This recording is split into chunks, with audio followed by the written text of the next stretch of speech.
Happy holiday, Moors. Islam.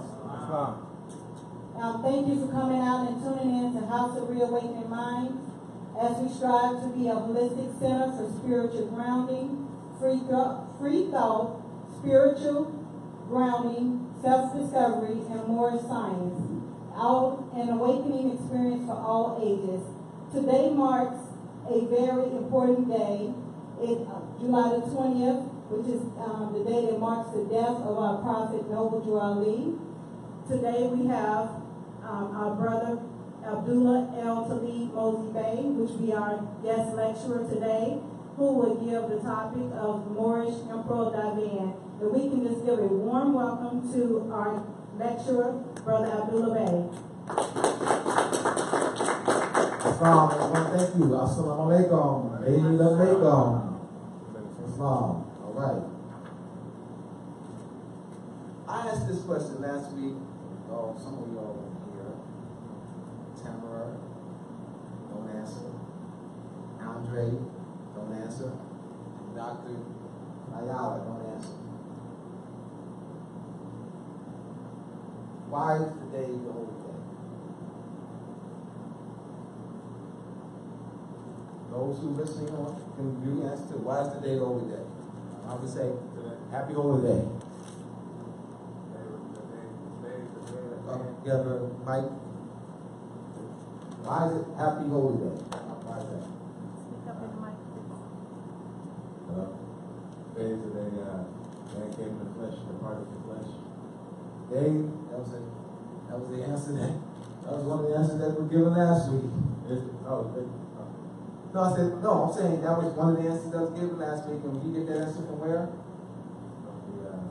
So what does that mean to you, brother? The day that man came into flesh. What does that mean to you?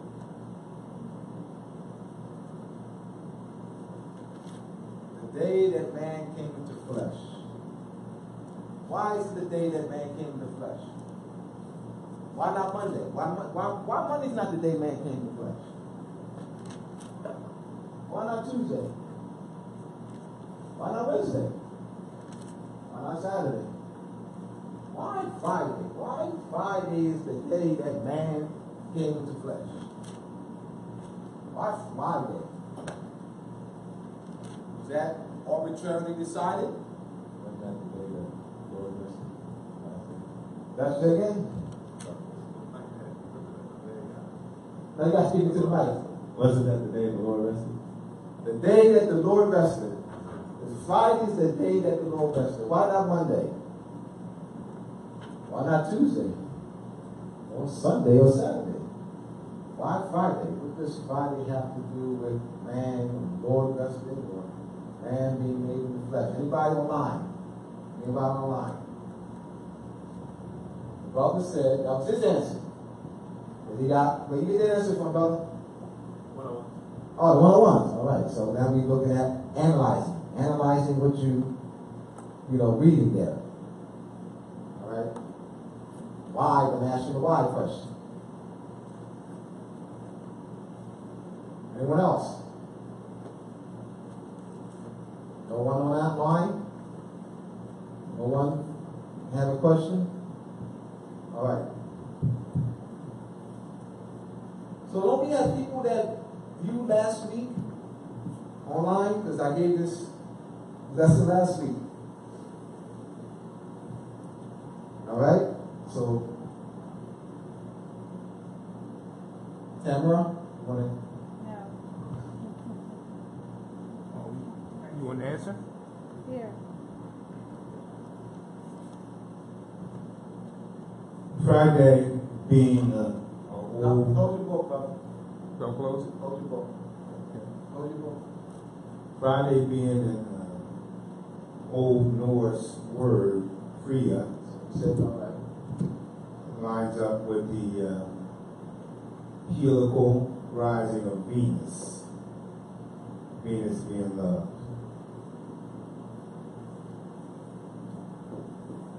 Norse.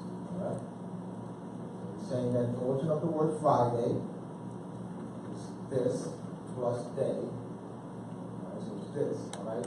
It's the Old Norse Frega. All right. And that's the goddess of what? Venus. That's the goddess of love.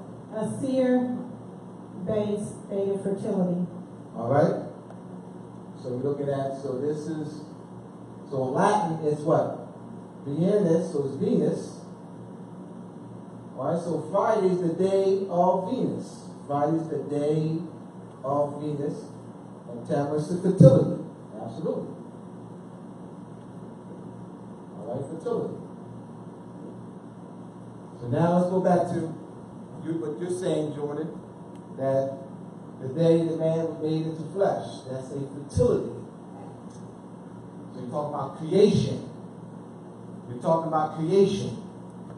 So Friday is associated with creation. But you're saying the day that man was made into flesh, that is an act of creation. So the word, so Friday is the day of creation or fertility, which is the day of Venus.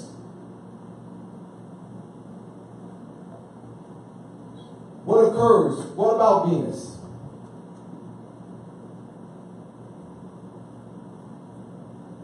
We're going to get this down. We're going to get this. So when we say Happy Holy Day, this is going to be in your mind. Happy Holy Day, boys.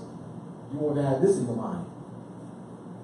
That makes it more powerful. That makes it more connected. You can pass that down and down and down. All right? What is Venus? Why is Venus connected to fertility? The moon. Right? The moon. Well, let's look. Why is Venus connected to fertility? What is it's an astronomical. It's called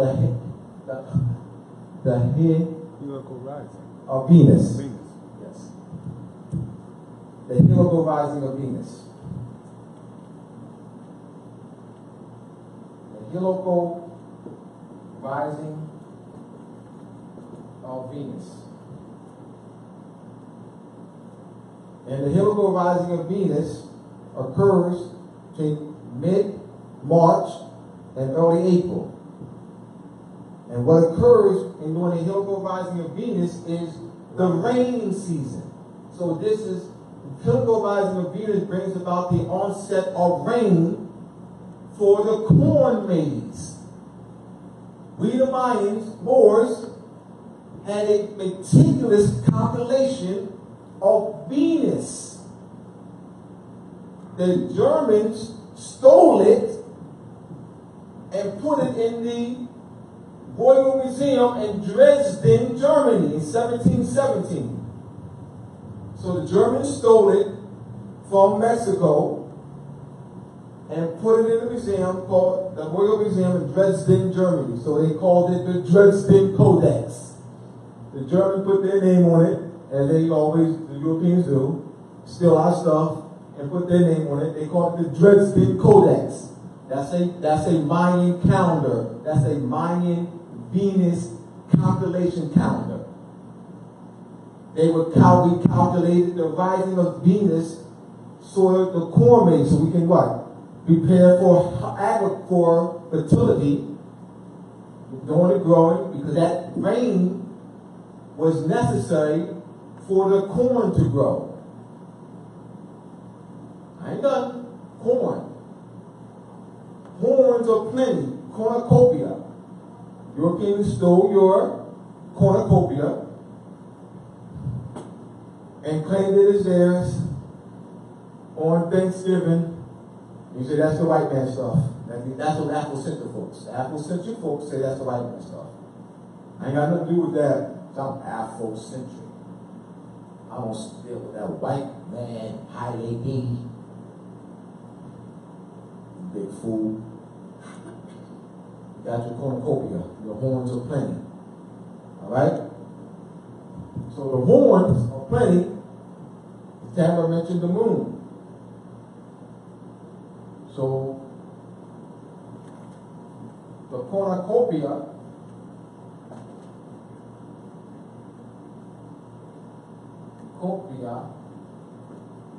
is horn plenty. we're talking about plenty, we're looking at the harvest. So the plenty is tied to the harvest, the plentiful harvest, all right, of the corn and other agricultural products, all right.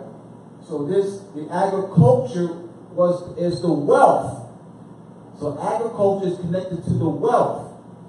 So what the Europeans did was move us from our wealth, our agriculture. So the Industrial Revolution motive was to remove us from our wealth, agriculture. Now we go to supermarkets. Not to markets in the neighborhood, we go to supermarkets. Controlled by Europeans. So there's a motive to that. So once you comprehend what we did, how we put great emphasis on agriculture, astronomy, calendar making, tying all that in. Their motive is to disconnect you from that so they can control you. Now you gotta, now they feed you. You need now we depend on them to feed us. This is all connected. I'm connecting the political with this too. It's all connected, fam. Alright? Once you start saying, I'll make the connections.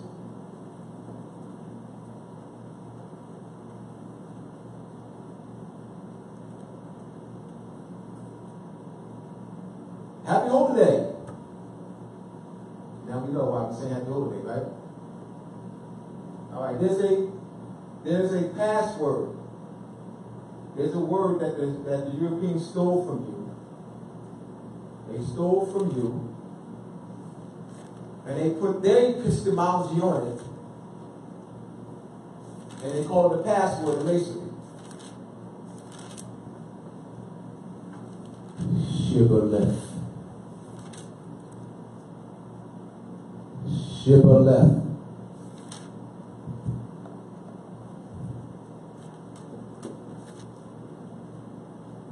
Why you get up the secrets I do it? This ain't no secret. This is my birthright. This is my culture.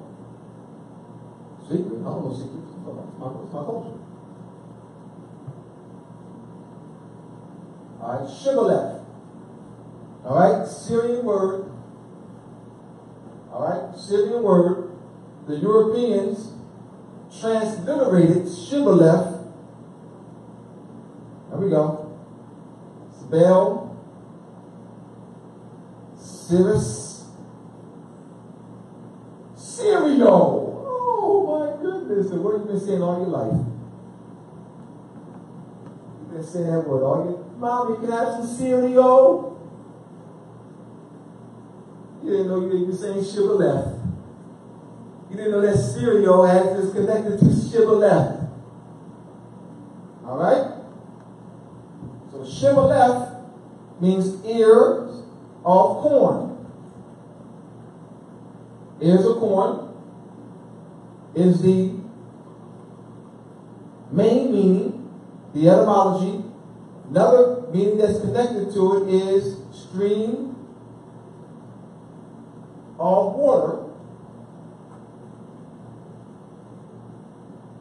or a sheaf of wheat.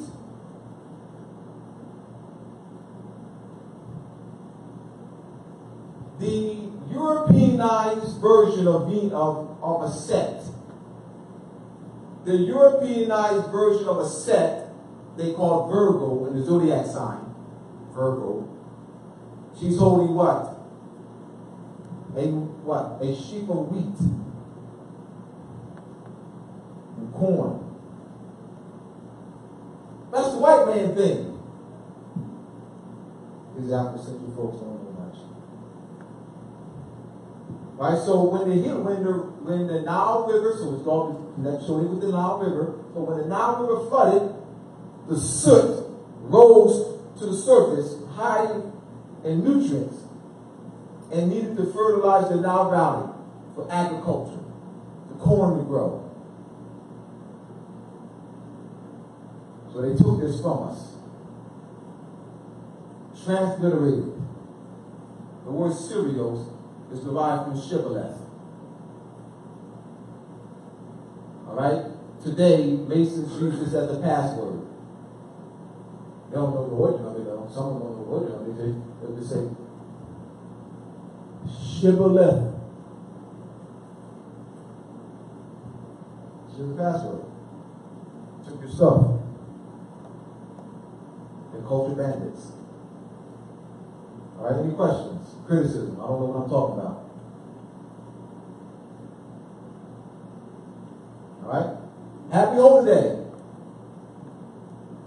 Alright? Happy Holy Day. Happy the day of Venus. Fertility Day. The day man was made in the flesh that disconnects its creation, fertility. Alright? So what I'm doing is giving you the science to that.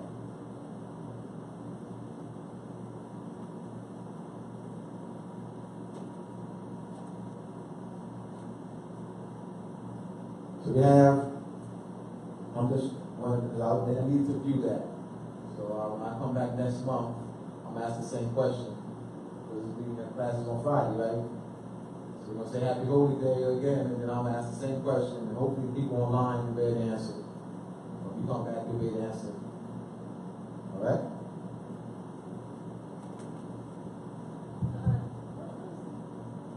Give it.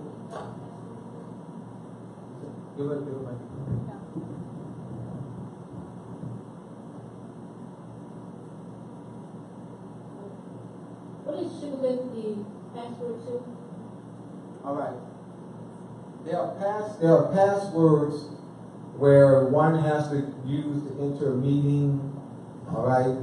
There's passwords where there's all grips, hailing signs, do guards, hailing signs, do guards. When they're speaking to. Oh yeah. I'm sorry. Thank you.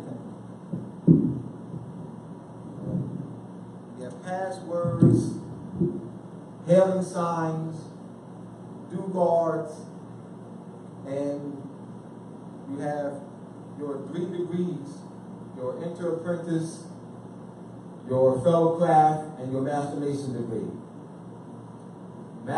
Fellow crafts, inter-apprentice learn certain passwords only they can communicate to an inter-apprentice.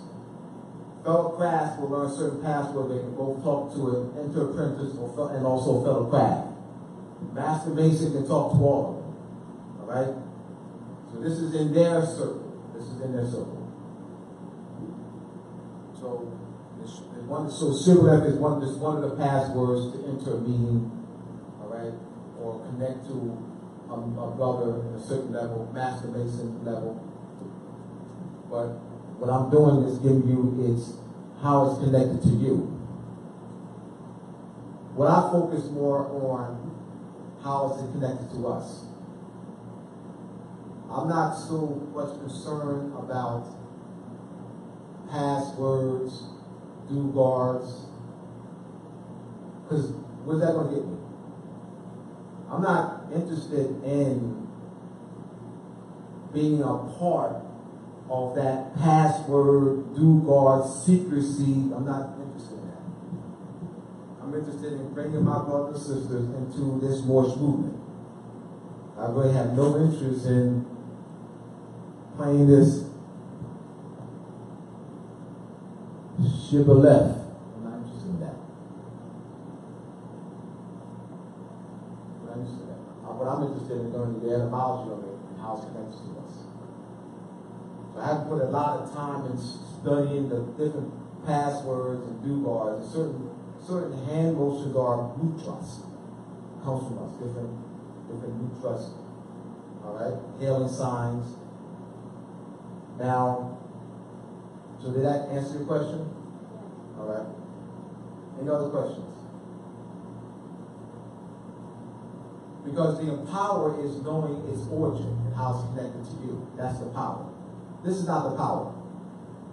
Any brother who does this is powerless. Any brother. Shibboleth. one, they're not telling their nephews, their sons, their daughters, their grandmothers, their mother, grandfathers, and so forth. They're not. So what does it mean? Our land is still being colonized by the Europeans. They're still shooting us down. What does it mean? I mean, what does it all mean?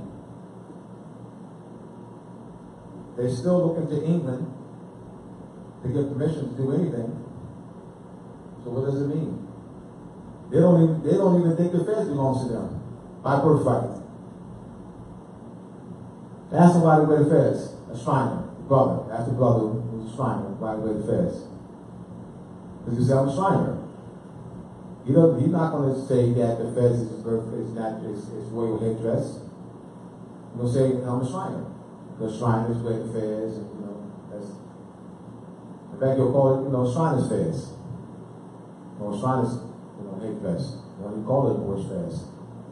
So they don't even give the nationality of the headdress. They don't even give the nationality of the headdress. What's the nationality of the headdress? What's the nationality of the headdress? What's the nationality of it? Moorish fez. Not fez. Moorish fez. That's the nationality of the headdress. Yeah, not fez. That's not a fez. That's a Moorish fez. Yes, there's a difference. Yes, it matters. Moorish fez and fez. What's the difference? Moorish fez is the originator. So you're identifying, all right? In this case, it's usually functioning as an adjective here, all right? So you're connecting it to the people. Moorish. You're connecting the headdress to the people. What are you doing here? You're not. There's no connection to the people. Don't say Shriners. Let's say Shriners hat. Shriners headdress. Or Shriners fez. Put this here. Shriners fez. Those are what they say. So what are we doing? We're what? Reclaiming our royal crown, our royal sovereign crown from the Europeans. Now the fez does belong to the brothers, but the brothers don't think it's there by birthright. The brothers don't do this. The brothers don't make this connection. This is what the brothers do. This. Come on, Mason. Come on, my Shriners brothers. Talk to me. That's what they do. They don't do this. Yo, man, I like your Moorish fez. They're dumbfounded. You talking to me? Yeah, I like your Moorish fez. Huh? Yeah, your Moorish fez. No, that's not a Moorish fez, brother. It's a Shriners fez. That's a disconnect. That's the brothers now. Because I would never say that to a European. Like, I would never say, I like your possessive pronoun. Why would I use a possessive pronoun to talk about to a European? Your Moorish fez. Huh? How would I say that to a European? I'll say that to a brother, but not to a European. Your fez.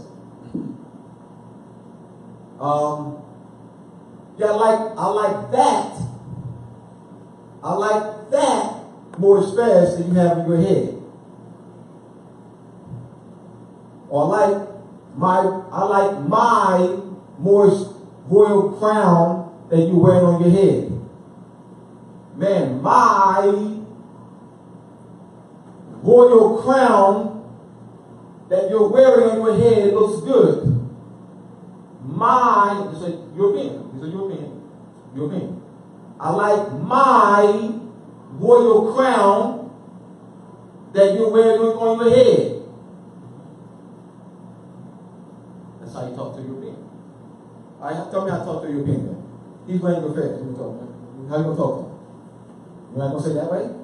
Isn't that your headdress? Claim ownership. Right. I like my You know, hey, I don't care how he responds.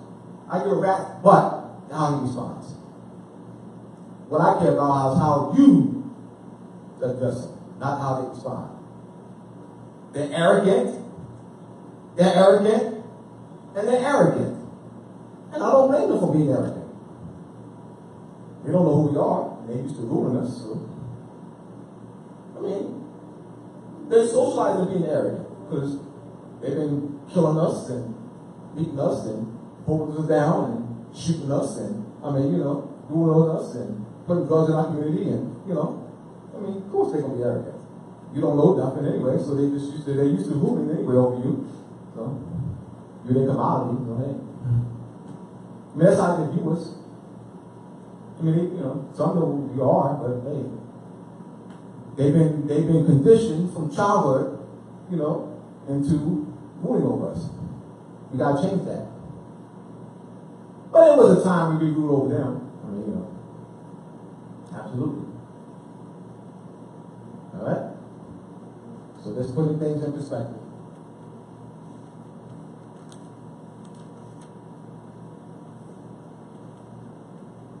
Just building it all up.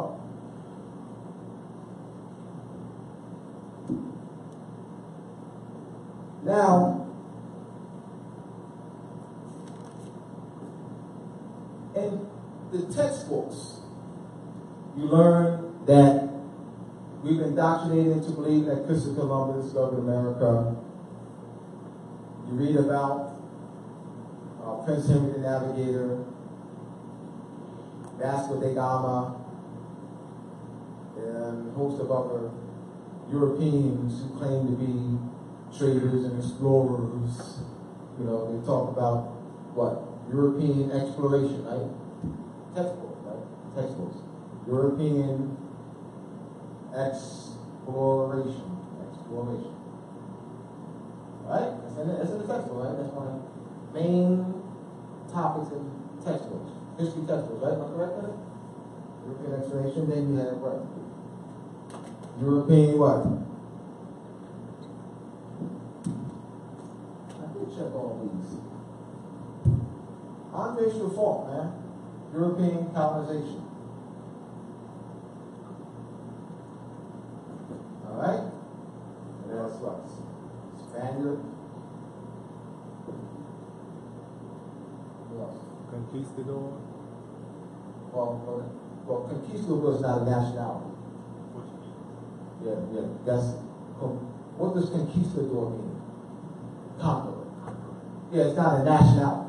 Yeah, we're talking about, these are nationalities. Because they will all be conquistadors. Yeah. Portuguese, Dutch, French, and English. These are the main ones.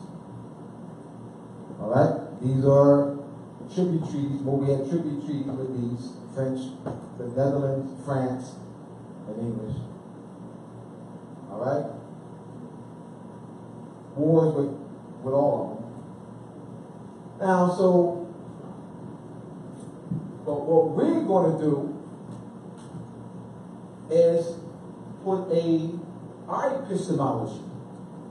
Epistemology, I'm just saying the word, and I'm not. Epistemology. Epistemology is a branch in philosophy of how one knows knowledge.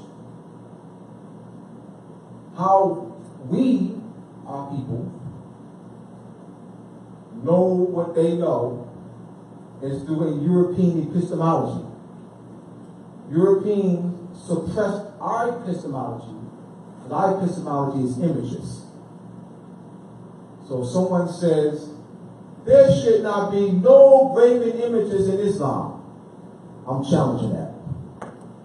I have a problem with it, and I'm challenging it.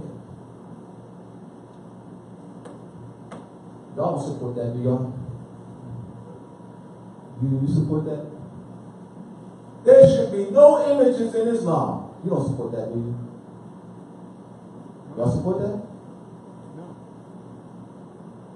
Huh? No. Come on.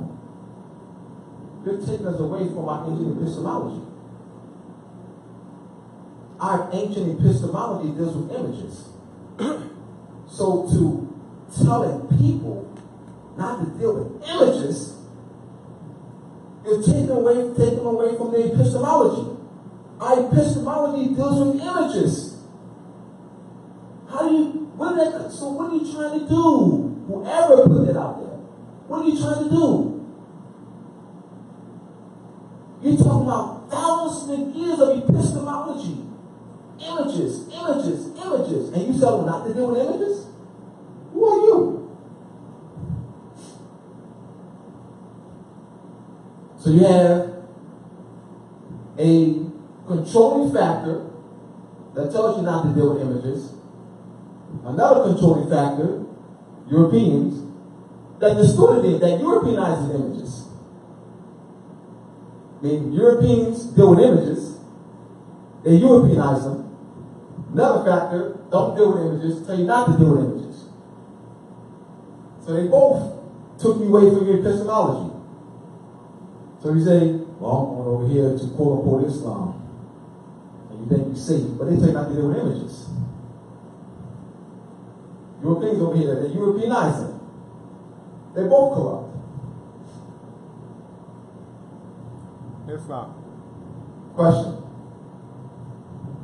Clear. Clear? Am I clear on that?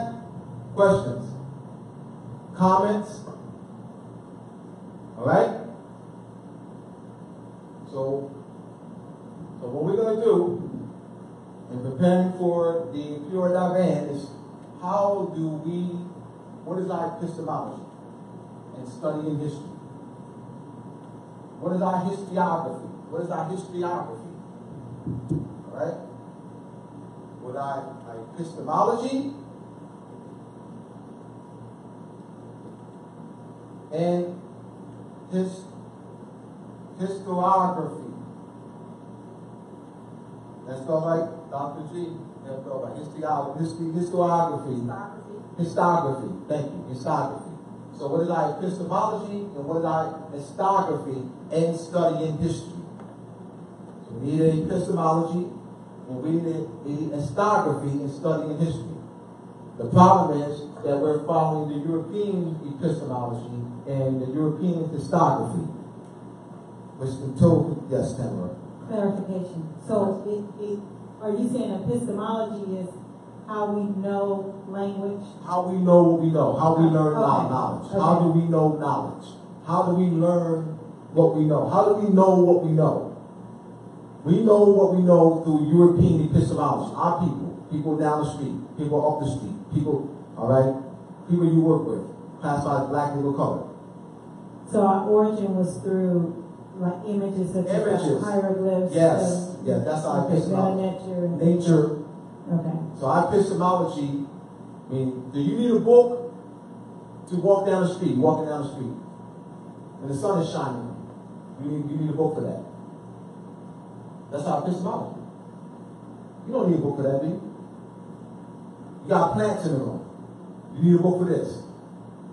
Plants give up what? Plants what? Emit what? Give off what? You need a book for that? Oh, I'm taking the oxygen in the plants and what? Carbon monoxide. You need a book for that. That's our epistemology, man. That's our epistemology. All right? Walking down the street. The sun stimulates the serotonin and melatonin in the brain. Neuromelon. You don't need epistemology. You don't need a book for that, do you? So our epistemology is what? Nature. So the Europeans took our epistemology and put it in the Declaration of Independence. What is it? Laws of nature and what? Nature's God. That's our epistemology. Yeah, but that's the white man stuff. Once again, these Afro-centric folks don't know jack. So we have to get back to nature. Yes, our epistemology. And it's a natural thing. It's just, I mean, if the Europeans just left us alone, which they're not going to do, we gotta believe this. So, but where they come out of it? Where their vacation home? So what are we going to do? We're going to educate our people, organize them into government structure. Educate our people, organize the government structure. That's what we're going to do. Bring them into this Moorish movement. That's what we're going to do. All right? So our epistemology is nature. So let's look at the histography. Histography. All right? So this is going to be in my textbook that I'm writing. Automation, expanding. All right. What are we going to start with in my textbook? Dark Ages.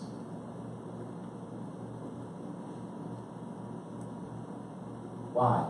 Well, we want to, so that we can comprehend colonization. We want to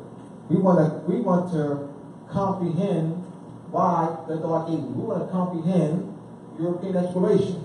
All right. So we want to put European exploration in its proper epistemology. All right? We want to put European colonization of our land in its proper epistemology. All right? So one of my former co-workers asked me in September of 2011, first day of school, Mr. Bay, as I was explaining to him, I was excited that the Moorish all summer, and I'm excited, and so he had uncovered a lot of material and so forth. And so he asked me, Mr. Bay, how did the Moors come to power? In fact, this is a history teacher. History teacher, that's important. How did the Moors come to power? Oh, that's easy. By defeat. How did the Europeans come into world power and domination? So I said to him, that's easy. By defeating the Moors. So we need a histography that reflects that in the textbooks. So we start with the Dark Ages. Why? Why the Dark Ages? Because we want to chronicle the European condition, right? So the Moors in 711, the Moors brought the Europeans out of this condition. So this histography will show your power. It will show that you educated the Europeans, that you taught them, that you civilized them. That's why you start. You start with a period where they were uncivilized, dying of diseases, couldn't bury their own dead, wasn't bathing. You start with that period. And then show you bringing them out of that. It's connected to European exploration. What does it do? It will what? Show how the Europeans came into world power and domination. Yes. Like Mike. You see my histography, dog? How you like my histography? That's loud. I'm sorry, what does this 711 mean again? Yeah. The year. I'm sorry, year 711. All right, the year where from 711 to 713, Tariq ibn Ziyad, General Tariq ibn Ziyad, defeated Roderick. King Roderick was the king of the Visigoths. And under his rule, he was despotic. And under his rule, a lot of this decay took place even prior to him. But it was King Roderick that was in rule at the time of the Moors taking over and civilizing. Because it wasn't, remember, keep in mind, we didn't go there and then what? Create chaos, uproot things. Islam. They keep that in mind, y'all. Come on, Europeans, where European styles at? Where they at? I don't care what university you're from. Where they at? Because they're lying. They're lying. Yeah, Moors conquered Spain. Whoa, hold on, European scholar. I got a problem with that. You said Moors conquered Spain. You're giving an improper historiography.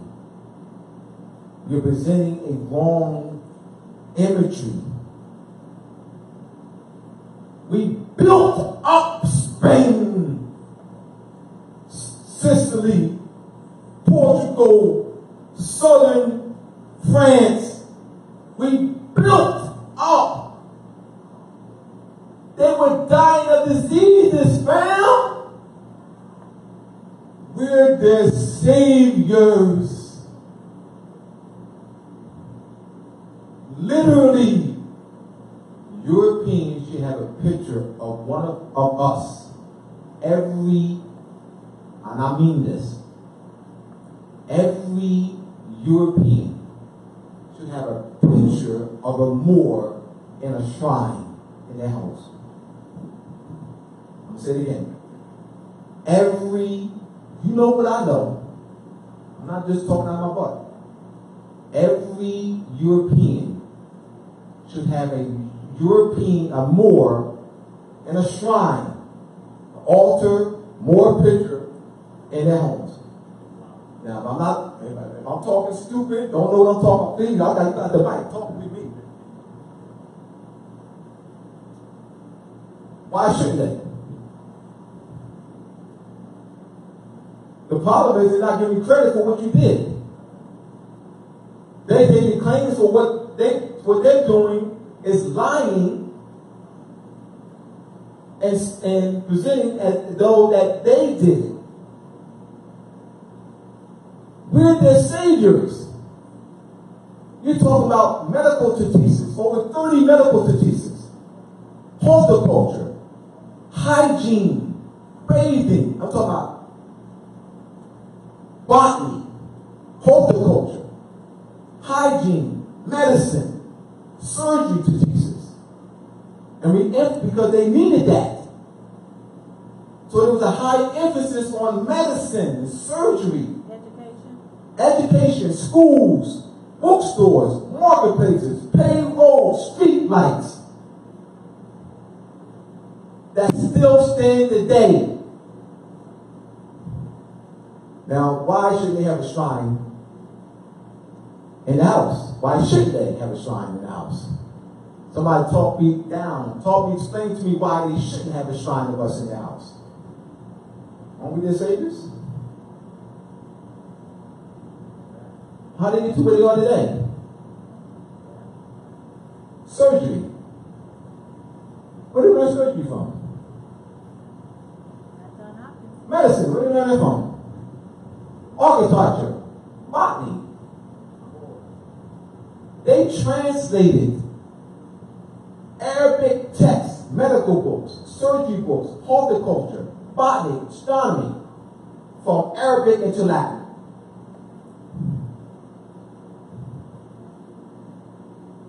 There's no European curriculum anywhere in the world. Doesn't exist. So many European curriculum anywhere in the world. Any Harvard, Yale, Oxford, anywhere. Cambridge, you name it. European curriculum. Name it. Show me. You talk medicine. That's us. Physics, us. Botany, us. Geography, you name it. Trigonometry, you name it. That's us. They translated Arabic books into Latin. And from Latin into French, from French into English. They maintain the knowledge. And they lie to you. Say, what's his name? They give credit to Florence. Not Marco Polo. Christopher Columbus, another one. America Vespucci. Not America, but they give credit to starting the Renaissance. Michelangelo was commissioned to Europeanize images. Michelangelo was commissioned to paint Europeans as saints and angels. You know who the saints are? The saints of Europe are people that look like this. You know what the saints of Europe look like? Of Europe. The saints of Europe look like people like me. You know who St. Maurice is? I'm building this up to the pure man. I gotta build y'all up. Who's St. Maurice? And with the more where? Moor, yes. That's just you just giving me his nationality, but you're not telling me anything about him.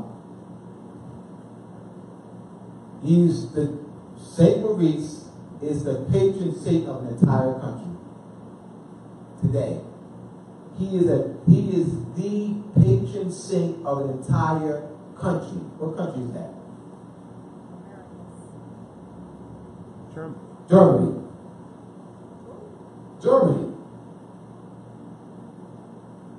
Saint Maurice is the patron saint of Germany. Now you have countries that have a patron saint of the entire country. Well, he is it. Dark out more. Darker than me.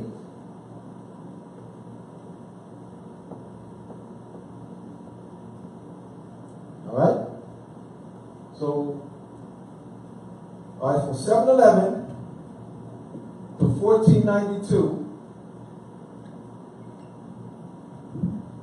Moors ruled most of Portugal. Portugal for 500 years, Sicily 500 years. You have Spain, southern France. Moors ruled, that's Western Europe. And also ruling Eastern Europe. So you had the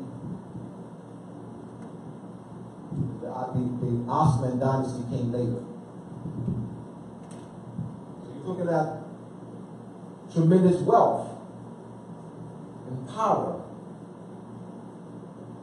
agriculture, marketplaces, trade, controlling the spice trade that was controlled by the Phoenicians and the Carthaginians, and 2,000 years ago. The world trade that's going on today was what? Initiated by whom? The Moors. They're lying to you in the textbooks by giving you a false historiography. What they're doing in the textbooks is, with the false historiography, is to present themselves as the establishers of trade. Marco Polo. Marco Polo didn't establish trade routes and trade with China and also India. Moors ruled India for 1,000 years. There's a book called Medieval India under Mohammedan rule, 712 to 1763. Medieval India. All right, I'm explaining medieval. I don't want to assume.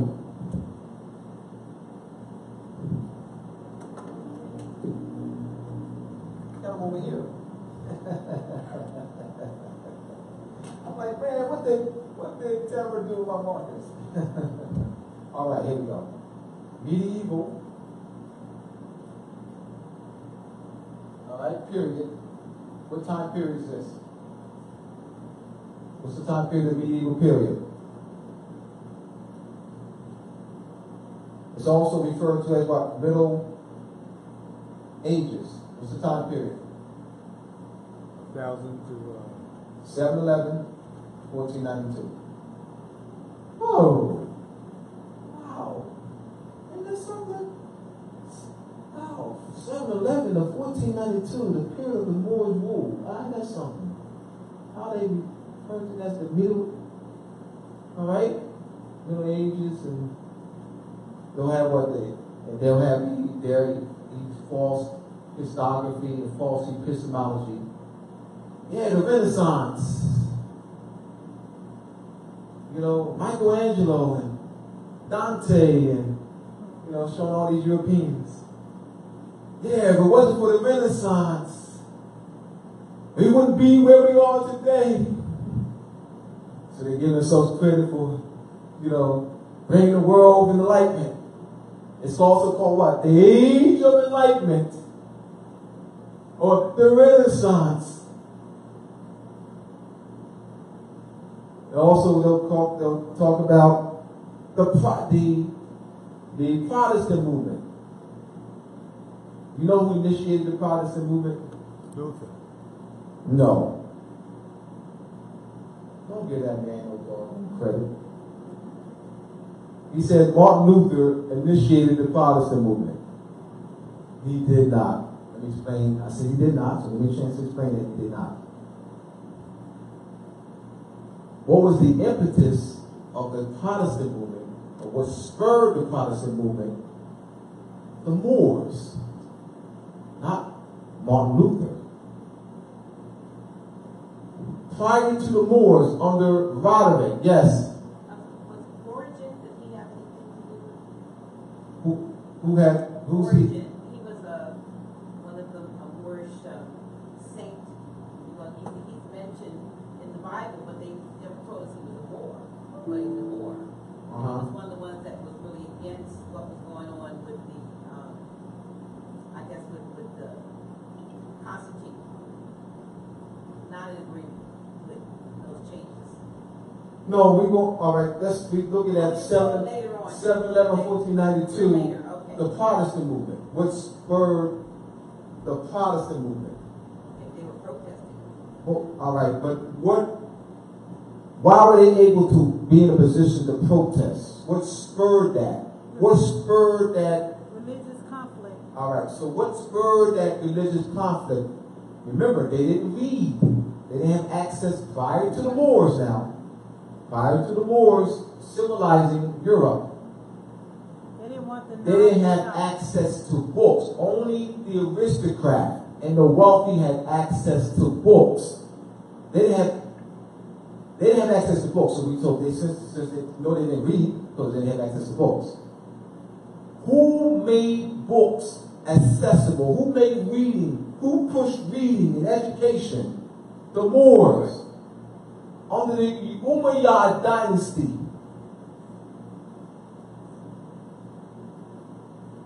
We've made education available. Libraries. Cordova is a library. It's a library that houses over 600,000 manuscripts. Bookstores. Prior to the Moors, civilizing Europe, no one was walking around like this, doing this. Follow me. Come in here. With a book in their hand. You see this? Walking around with a book in their hand. You didn't see that, bro? The only aristocrats and wealthy did it, had books. But they weren't walking around, because they were, Moors. Who spurred this? Who spurred? Now, throughout Europe, they're doing this now. Walking around with a book in their hand. Going into bookstores. Libraries. Who spurred that? We did. So we spurred the Protestant movement. It was our education of out-educating the poor, making education widespread, that spurred, that thinking, that with the impetus of their challenging, because they didn't read, they didn't have access to the literature. So now once you're able to read, you're going to challenge, you're in a position to challenge, and you're thinking now. We spurred that. Once again, we're using their epistemology and their historiography. That's our problem. We're using their historiography and their epistemology to analyze everything. As long as you do that, you will forever be under their control. Duality said what? In order to change the people, must change their literature. We have to change their epistemology and historiography. Go back to the ancient epistemology and give them a historiography that includes them as what? Rulers. The historiography that they're giving us what? Paint us as subjects, subordinate. That's their motive.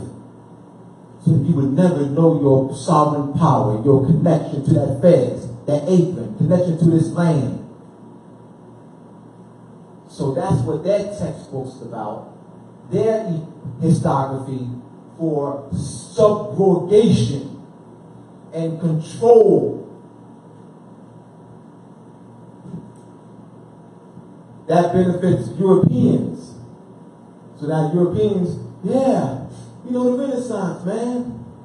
You know, yeah, Dante. You know, right? And we, of course, we go along with it because that's what you're starting to read out. Even Afrocentric folks don't even, they're not even on this level. I'm talking about Afrocentric folks. They're not even on this level. They couldn't come up here and do no lecture like this. They're not even on this level. Ernest Reed. Yes. Why is it called medieval? All right.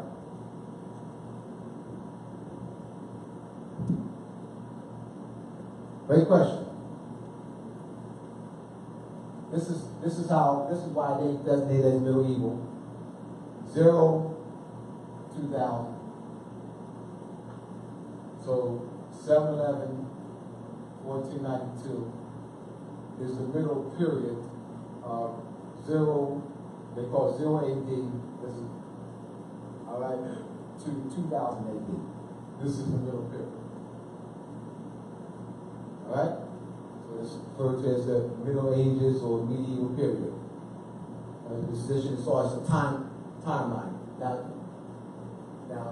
we know this is not our epistemology.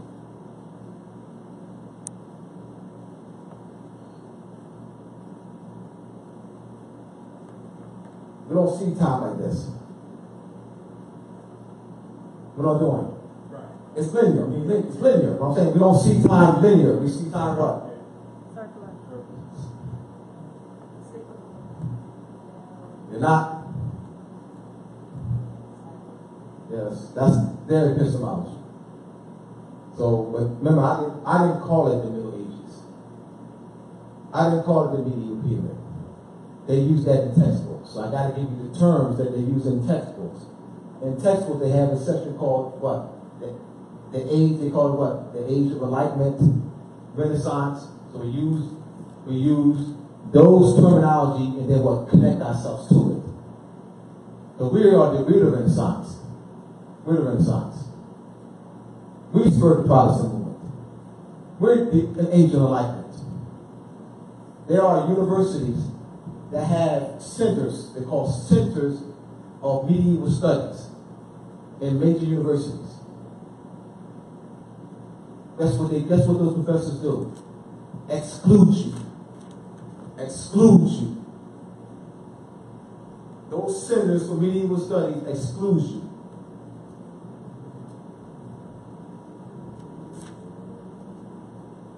They got to look it up. Centers for medieval studies.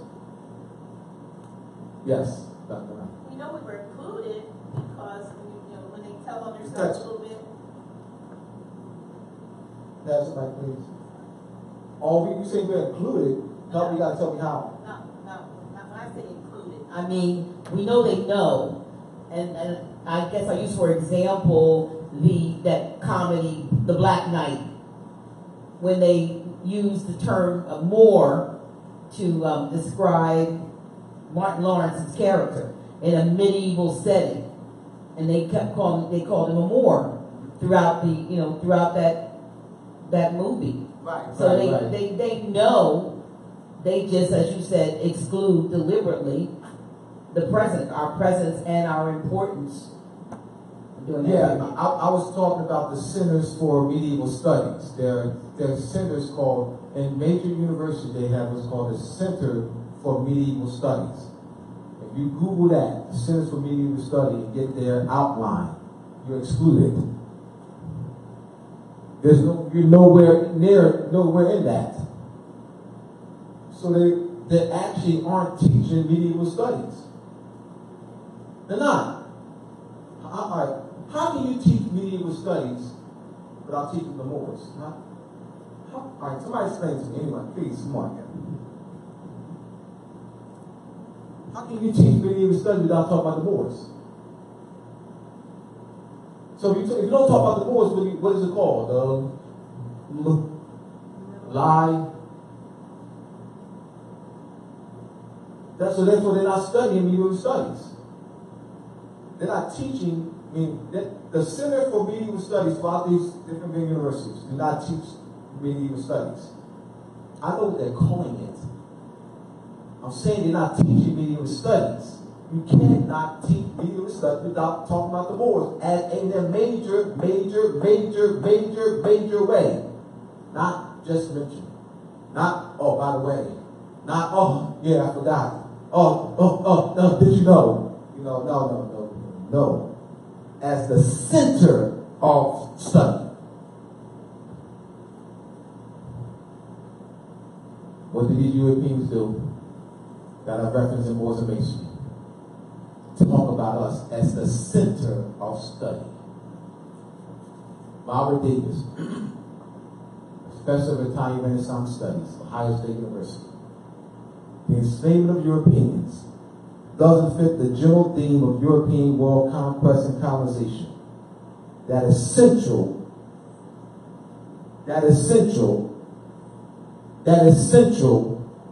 to scholarship on the early modern era. Read it again. The enslavement of Europeans doesn't fit the general theme of European world conquest and colonization that is central to scholarship on the early modern era. So what is central is European colonization, all right, but not the enslavement of Europeans.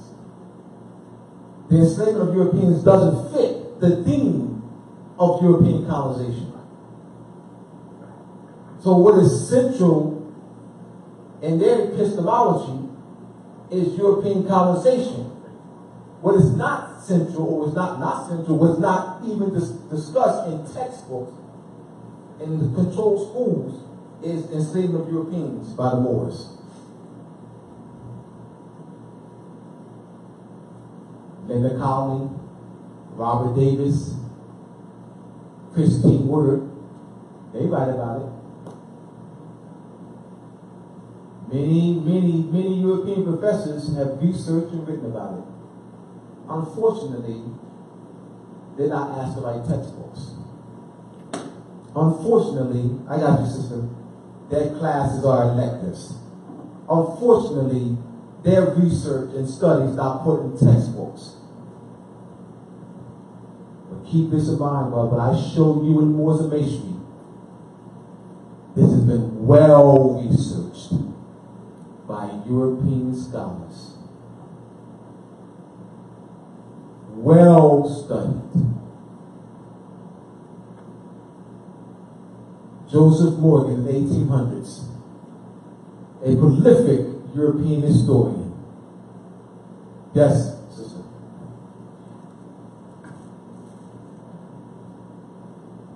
I needed to know which dynasty. I caught the word dynasty, but I didn't catch the first word. You said blank dynasty made the education available. Right. I know it wasn't blank, but I couldn't catch it. No problem. Umayyad dynasty was the first Moorish dynasty. 711. Umayyad was one here.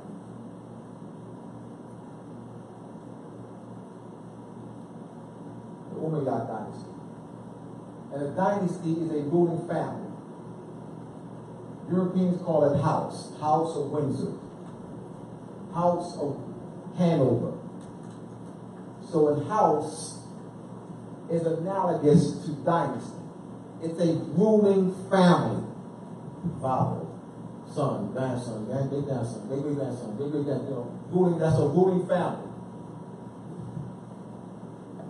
And the name of the dynasty is named after the founder of the dynasty. Like you have what's his name? Kennedy. Nevin. No, I'm talking about us. Saladin established this dynasty.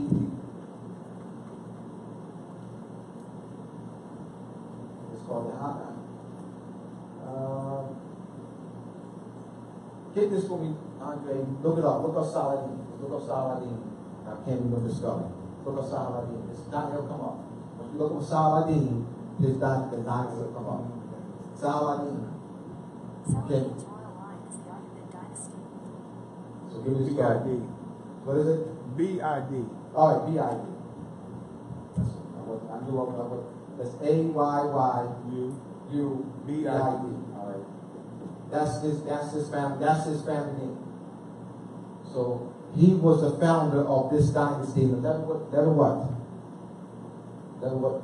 something. It lasted for a little over 100 years. And Saladin was very powerful. This dynasty was very powerful, particularly under Saladin's rule. 1137. To what? 1139. 1193. 1193. All right. March 1193. All right, so 1137 to 1193, Saladin. Now spell the name for me. There's different spellings. Saladin. Saladin. All right, Saladin. So he was one of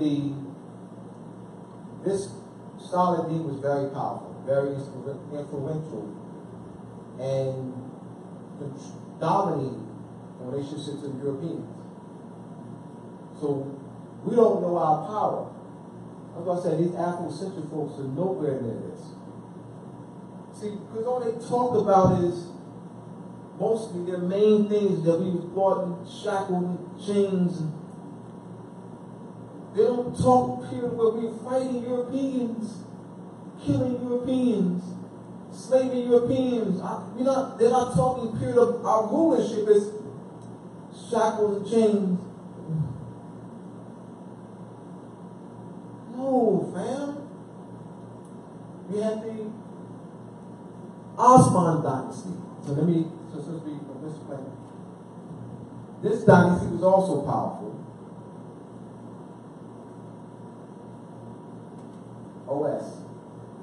Osman dynasty. That's the founder. Osman is the founder. The Europeans Germanized it and called Ottoman. It's not Ottoman, that's German. They Germanized it, it's Osman. Osman dynasty. That's the name of the founder. Alright, so the dynasty is named after the founder. And that dynasty lasted from 12-something to 1930. A long-lasting dynasty. Very powerful. Controlled parts of Africa and Eastern Europe and Eastern Europe. I know the Europeans write about that. Where the African scholars at? And what they do is they Europeanize these caliphs in the mirrors. They Europeanize them. So you go on YouTube, you go on YouTube or Google it, you see Europeanization. That's what they did. Because what? The key was to disconnect you. They don't want you to see your position, yourself in a position of power. They'll show you what? In the textbooks, bound in chains. They're whipping you, holding you down. Not going to show you a position of power over them where you're cutting them, chopping their heads off. Where you're educating them. That was the whole key. That their whole epistemology was to not show you in position of power. So that why? So you want to get back to it. Because you know about it, you want to rule again. 1281 to 1922. Thank you.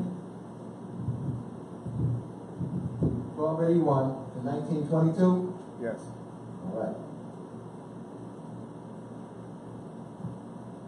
So they teach them, they want to rule again. We can't have that. We can't have them wanting to rule again, right? We can't have them wanting to rule again, right? You know, we teach them, they want to, act like they know, and start ruling over us. They want to act like that we got no authority over them. Like they walk around saying they're the sovereign white man. We can't have that. We can't have them walking around saying they're the white man. And we're the white man. We're the sovereigns. We're the rulers of land. We can't have them walking around saying they're white. We We can't have walking around saying that, we had that, they had us enslaved. We can't walk around having that, We can't have walk around with that fez on. I mean, we got the fez on. We have parades. That's our fez. It's the Shriners fez. Boys fez. No, brother man. This is Shriners fez.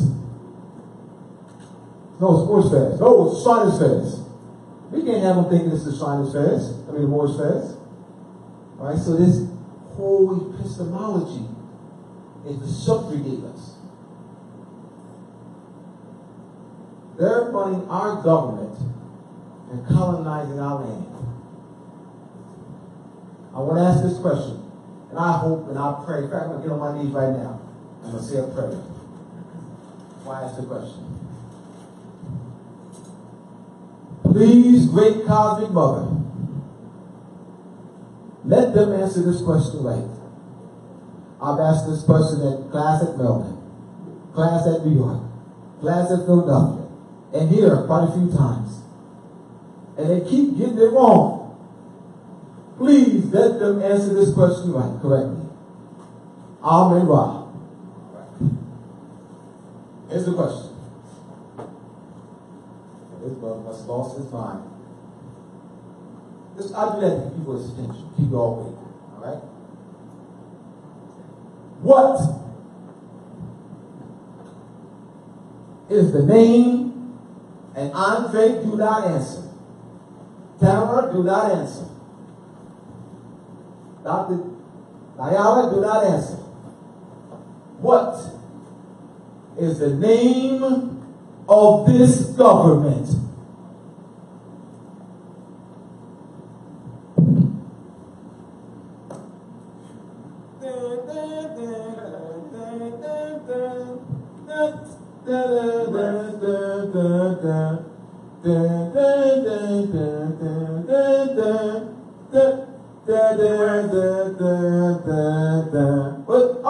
We got an answer, right? U.S.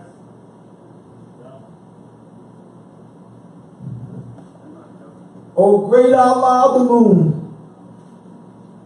I'm going to ask the question again. And please, let me get a correct answer. What is the name of this government? Go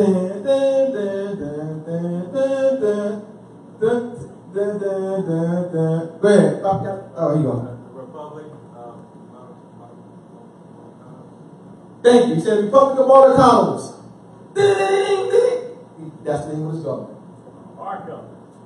No. Oh. My question is, what is the name of this government? He gave the right answer.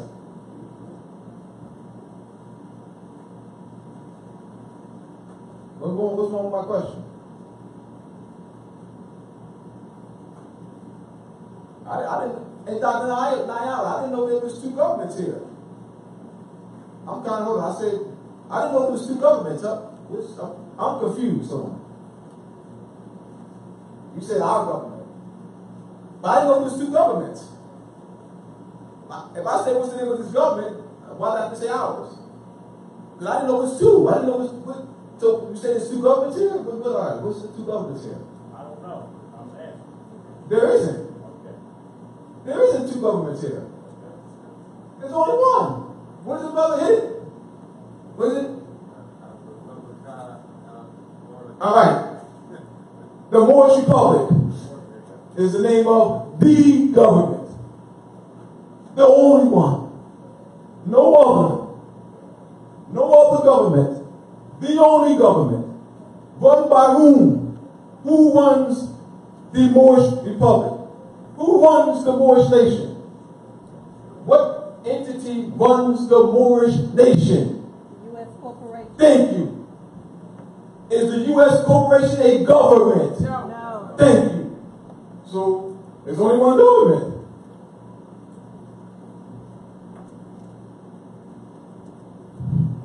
I've asked the question, class in New York, several times. Maryland, several times. Philadelphia, you name it. Ohio, Chicago, Detroit, you name it. And everybody gets it wrong.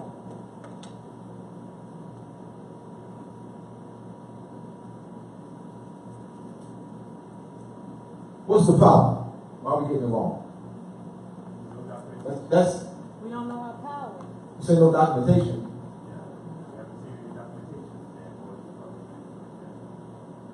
All right, hold on. President Washington, letter to. No, hold on. Now, when I do ask the question, what is the name of this government? You know the response I get? Non-citizen probation. All right. Let me. All right. Is the name of this government United States? So can we? So let's prove what it's not. Let's first prove.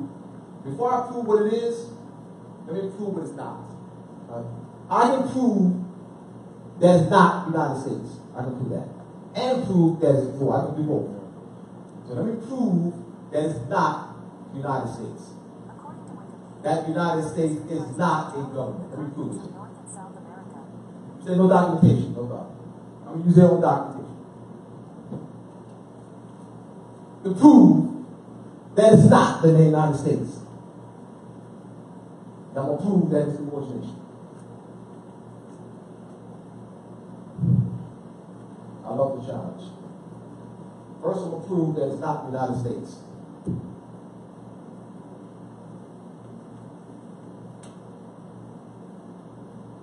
I gave you my epistemology, right? Dark Ages, I gave my historiography, all right? Dark Ages. What I said, 7-11. 7-11. Moorish rule of Europe. Moorish rule of Europe, all right? So that's my historiography. All right, so it's Roman number 1, our textbook. Roman number 3, all right? Moorish control of the spice trade. All right? Moorish sea control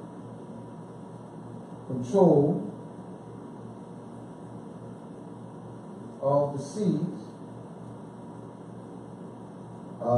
That's 1500 to say 1500 to 1700s. All right. So here we go. There's a book entitled "The Authors Unknown."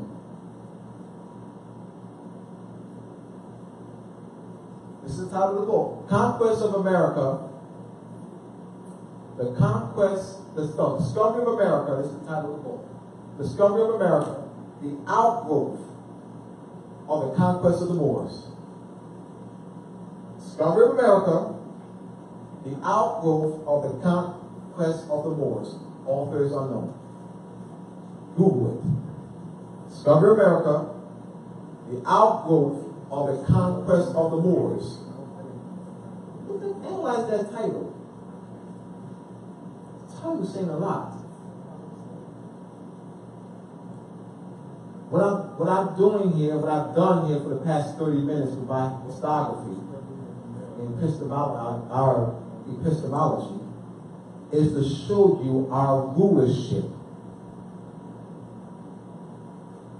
Is to place ourselves back into history. All right. So their false historiography presents that the United States is a country, a nation. That's their historiography. So that Thomas Jefferson that they met in October, in September 1774, 1775, the Continental Congress, Thomas Jefferson drafted the Declaration of Independence, so that they can challenged, the British rule, and they had the American Revolution, 1777, 1778, 1779, the American Revolution. In the English colonies, fighting the mother, the mother, England, and they were able to defeat, the British, and now gain their independence. And they started a new nation. This Declaration of Independence. A new nation was born. Yay! And they had July 4th, celebrating the independence of this new nation. July 4th, 1776, this new nation was formed. Lie, lie, lie. Once you put yourself into history, you will clearly see your connection and where they got the power from.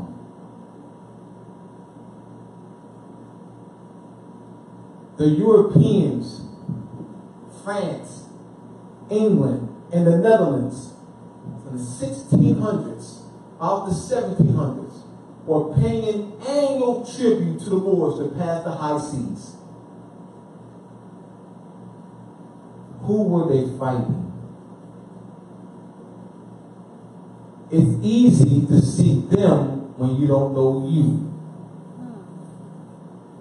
It's easy to see them when you don't know you. But once you know you, you don't see them as the white man, the sovereign, the American, the founding fathers. The problem is we don't know who we are. We don't see us.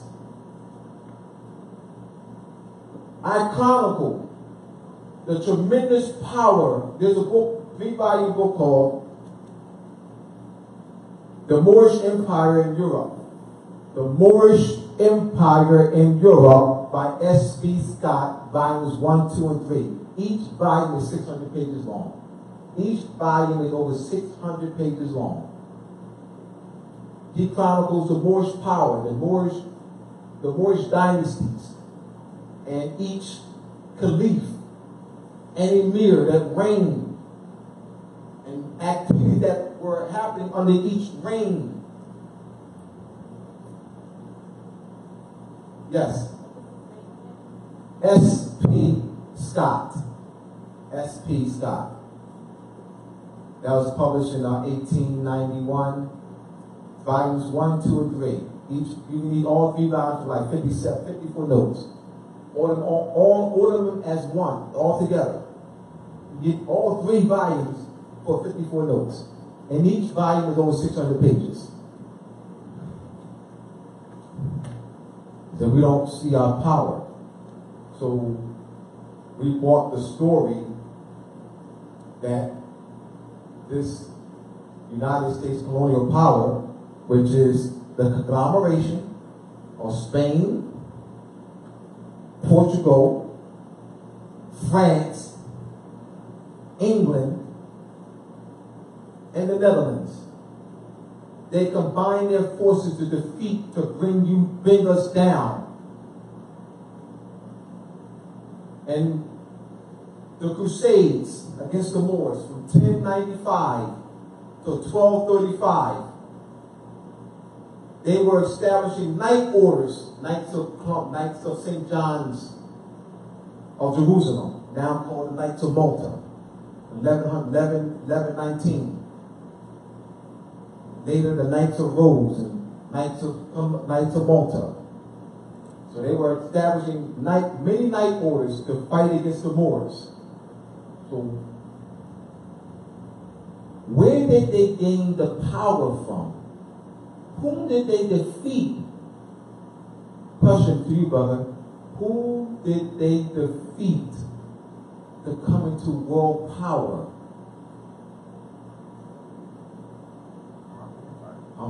But you gotta discuss our power.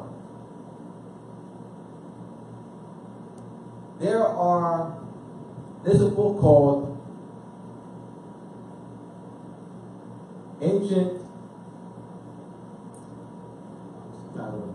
Alexander Van Boutenal's book, Unexpected Faces in Ancient America.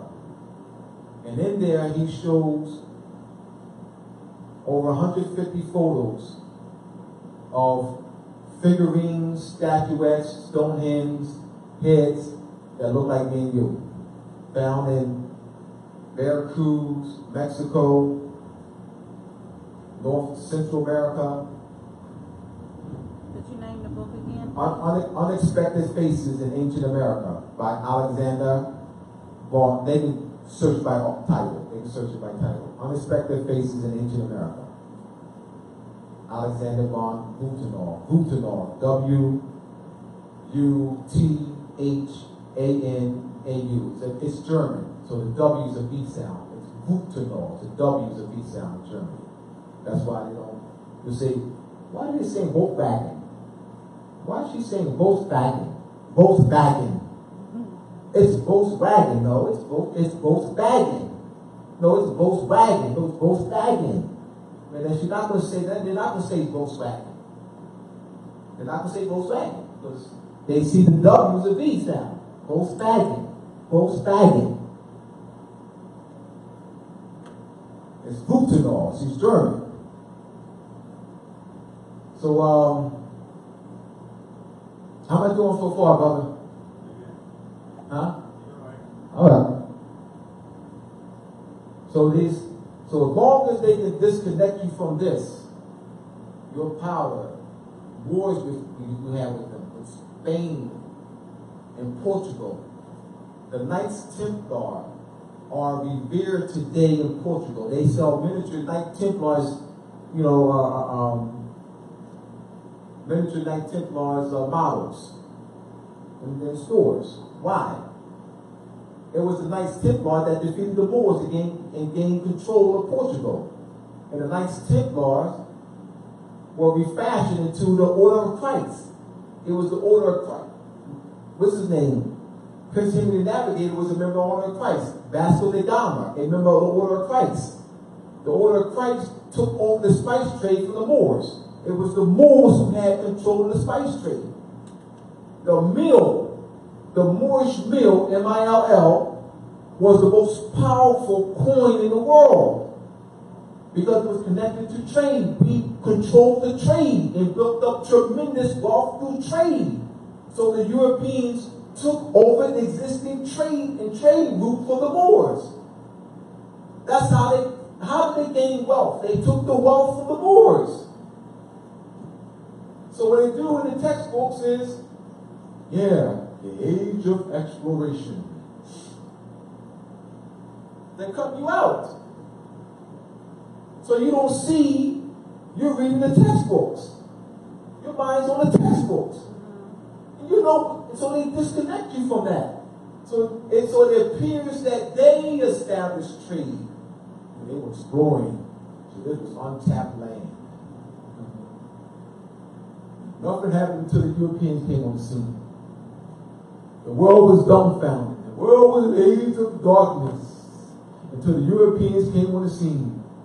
You know what I mean? Brought the light to the world. Trade. You know what I mean? They stumbled along this. And we brought that crap. You talk about trade route going back over 2,000 years, 25,000, or 4,000, 5,000 years. The Carthaginians and the Phoenicians, with Hannibal and the Alps, and the Iberian Peninsula, controlling the spice trade. So as long as you see them as the power and don't see yourselves. So what country they established? How you gonna establish a country in another people's land? Another people's land? Huh? You need an unum sanctum to do that. No, you don't. You can't establish no country in other people's land. Because it's not a They did. No, they didn't. No, they It's didn't. not a country. Thank you. All right. Come up here, Andre. You said you do some unum sanctum to establish a country in other people's land. I'm saying that's what they use. No, to establish a country Oh no, or to colonize a to land. colonize. To colonize. Yeah, colonize. So they're always a colonist is a colonist is a colonist is a colonist is a colonist is a colonist is a colonist. A colonial power is a colonial power is a colonial power is a colonial power. 100, 200 years ago, last week, last year.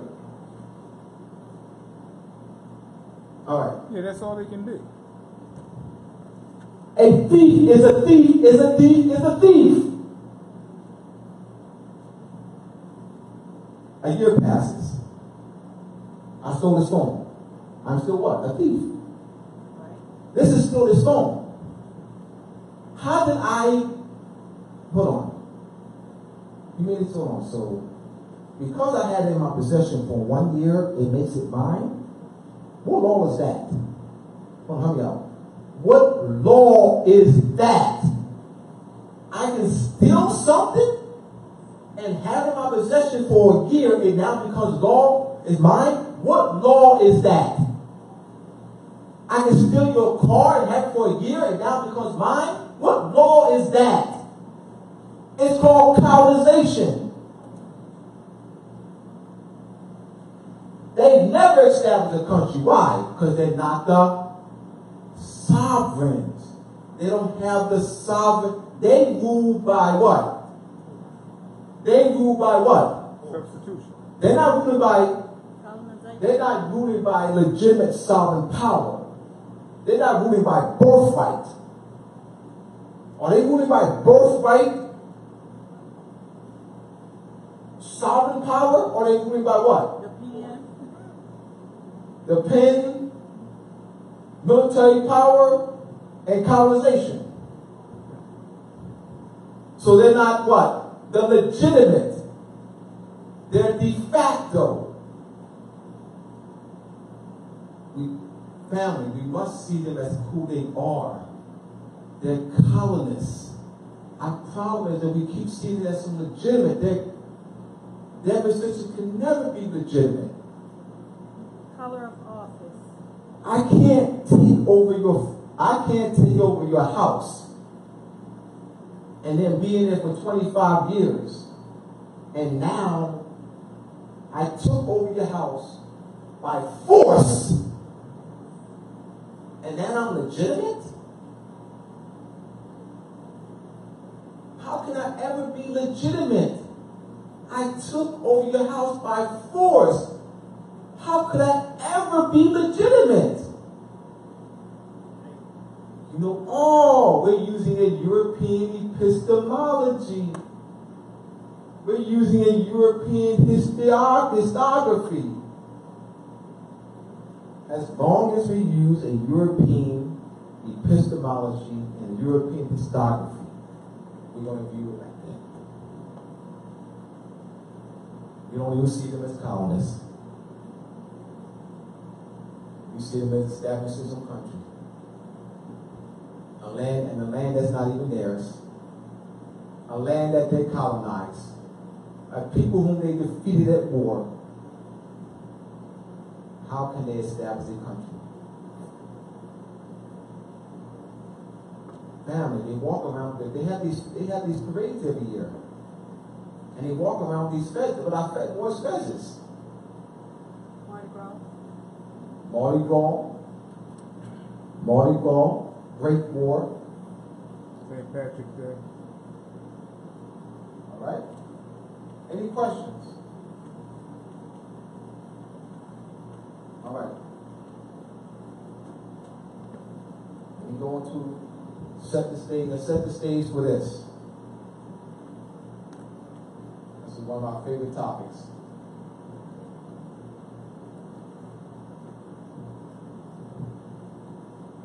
Have you ever seen this before? Do you know what this is? Moorish government. Part of it, not all of it,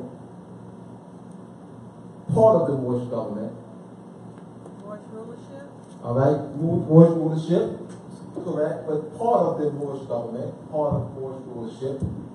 All right, the Imperial Divan, the Shriners, the ancient Arabic order of the nobles of the mystic shrine, now called Shriners International, uses this word or this term, Imperial Divan, for the structure of the organization. Where did they get this from? Where did the European Shriners get that from? Where did they get that word from? Where did they get this term from, Imperial Divan? Where did they get that from? Moorish government. In treaties, and I'll read one of them.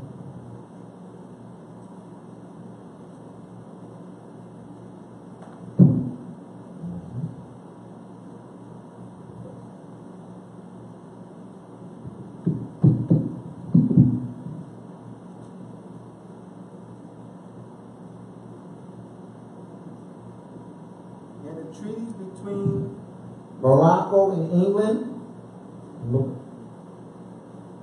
you'll see Divan. I'm looking for one of them now.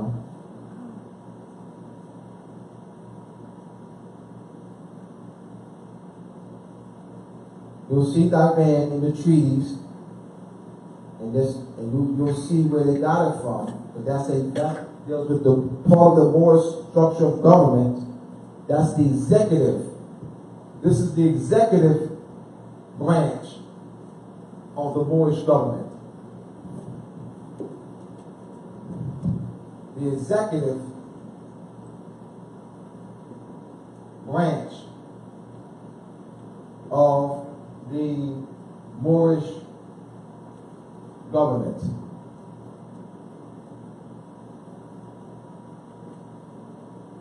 That's what this is, the executive branch of the Moorish government. Now, the United States colonial power uses the term presidential cabinet.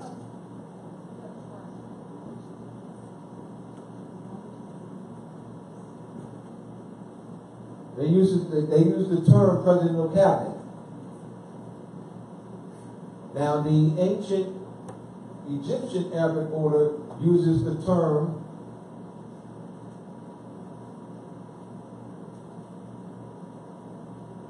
royal court. Royal court. So the royal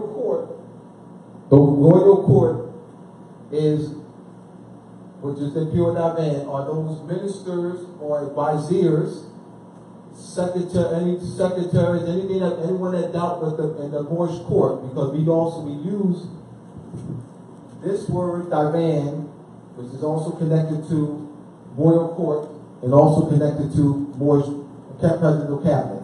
The Europeans substituted, the United States colonial power substituted the Imperial Divan for the presidential cabinet. So what does Donald Trump wears two headdresses at the same time.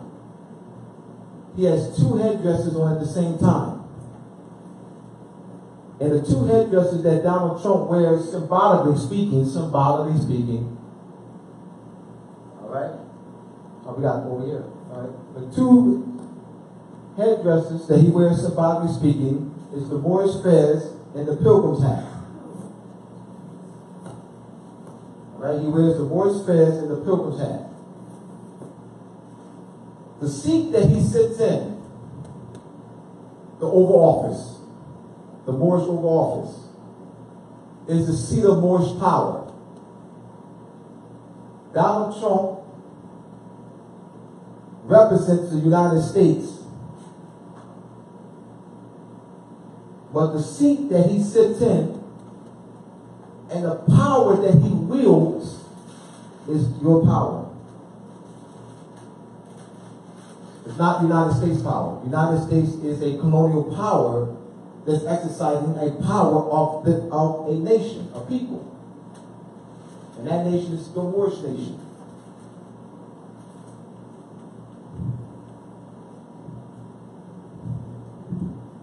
Moorish nation. Or the hit it, brother. There we go. So we're going to use the term, we're going to use Moorish nation. Donald Trump is exercising the highest executive power of the Moorish nation.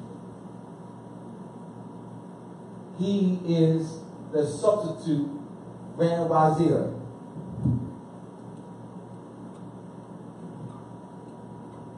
What we have to do is tie our government to ourselves. The problem is we keep tying it to them. We keep tying our government to them. We keep disconnecting because we're using their epistemology. We're using their historiography. So we keep tying it to them. Does a corporation establish embassies? No. And go out the world? No. What power do they need to establish embassies? Throughout the world. Sovereign power. What do they have on the back of the Federal Reserve note? What's on the back of the Federal Reserve note? Great seal. Oh, all right. There you go. Oh, they're not using our sovereignty. They're not using our sovereignty. Oh, all right. Don't they wear these? Don't they wear this? Oh, don't they use Moorish names for their lodges? Oh, they don't know who we are. All right, yes. They're not recognizing us. Yes, they are. They're recognizing the power. They're recognizing the power. They wear your fezzes. They use your Moorish names. I got you. All right? They're not recognizing the power. They use this because they know that's the power. All right, go ahead, sister. You said Grand Wazir. I'm going to explain. Okay. What I was thinking of, I think is the KKK. They have Grand Wizard. All right, that's your title. No. I'm just. No, that's your title. Disassociation. I know. That's. I want you to. I want to explain to you. The KKK has your title. The KKK uses whose title? Yours. Whose title does the KKK use? Whose title? Let me explain. You said Grand Wizard, right? Grand Wizard. Right. You took me off only because you took me off. Only because I have to explain it now because you said it. No, that's fine. No, fine. Only reason I'm doing it now because you said it, and I need to let people know that this is theirs. The problem is we're using it European epistemology. That's what they want you to do. They want you to disassociate your title and associate it with them. Grand Wizard. All right? Wizard in Latin is vis, which means to see. So a wizard is a seer. A wizard is a seer. So there's a philosophy and science that's connected to this. So the grand seer, all right, in English is what? W-I-S, as in wisdom. That's English, that's Latin. A visionary. So a grand wizard is a visionary. A seer. How's that relate to them? How's that their title? All right? So once again, they've taken our titles, taken our science, Europeanized images, create a epistemology that favors them to disconnect you from it and what? To tie them to it. That's their whole epistemology is the what? disconnect you and what? Replace you with themselves. That's their epistemology. That's their whole plan, their whole scheme of epistemology. How one knows knowledge. So how do you know, why do you associate that with them? Because you're using their epistemology. That's why, so you read something, yeah, Grand Wizards, and you immediately associate with them. Because we what? Using their epistemology. That's why. Even the flag that carries on. Star Spangled Banner? The galactic flag. Yes. Oh, yes. I'm gonna get into that. I'm gonna get into. All right. So you clear on that? And everybody listening, you clear on that, right? All right. So Tamara said even the galactic flag, what they call the Confederate flag. But let me first explain the Star Spangled Banner. All right. This is you, guys. I ain't done. I'm still, prove my point. All right. Star Spangled Banner. Star Spangled Banner. Here we go. What is the origin? What is the origin of the colors in the Star Spangled Banner? Red, white, and blue. All right. What's the origin of it? Egyptian calendar. All right. Star Spangled Banner.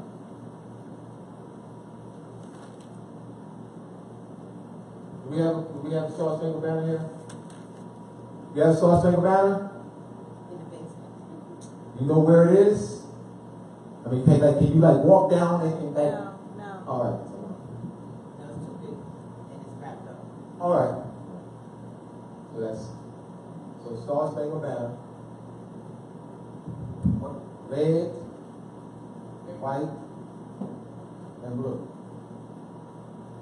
Now, Sirius, the dog star, flickers throughout the ages as red, white, and blue. All right? Times where it's blue, other times where it's red or red and blue. All right? Now,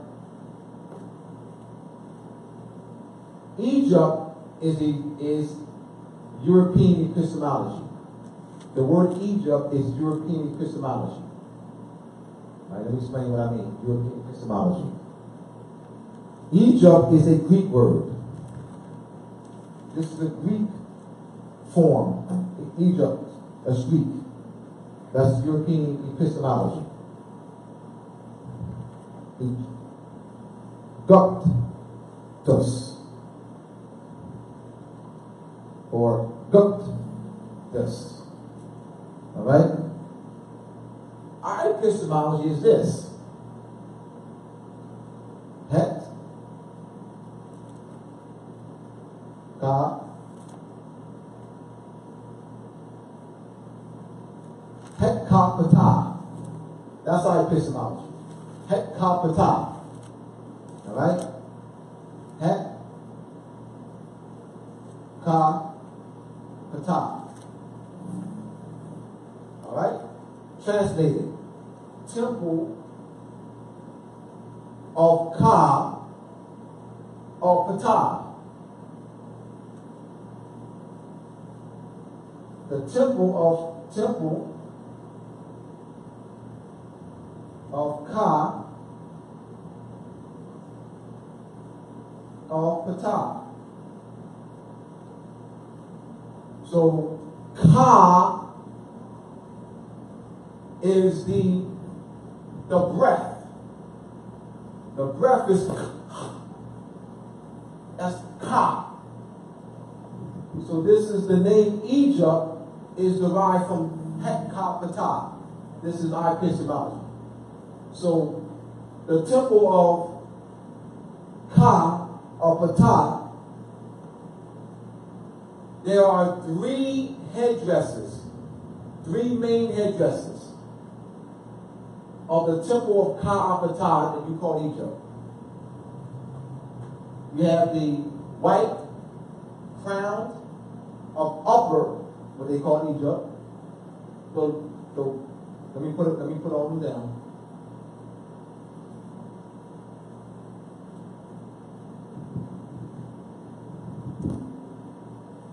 Head, jet, desert, rect, and caprice. Alright, so these are the three main crowns of Hekah Patah. This is white crown, red crown, and blue crown. Oh, these aren't your colors? Red, white, blue is not your colors? Red, white, blue is not your colors? They're not? Alright. White means purity. Purity means God. God means ruler of land. White means purity. Purity means God. God means ruler of land. White means purity. Purity means God. God means ruler. Oh, white means white people, sovereignty, white sovereign. Oh, where'd that come from? Oh. The sovereign crown of quote-unquote Upper Egypt? Oh. You have the red crown of Lower Egypt. Then you have the war crown that one of the actors wore in the movie Moses.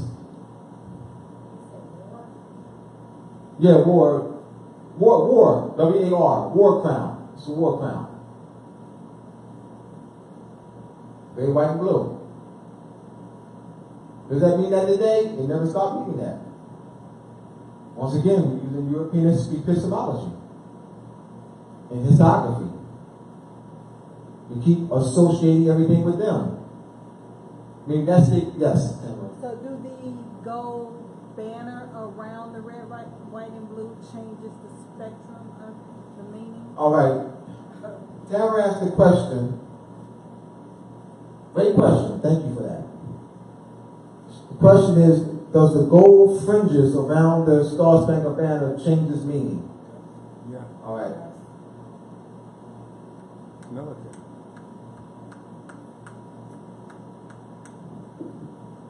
All right. I mean, once again, we got to use our epistemology. What is the national flag of this land?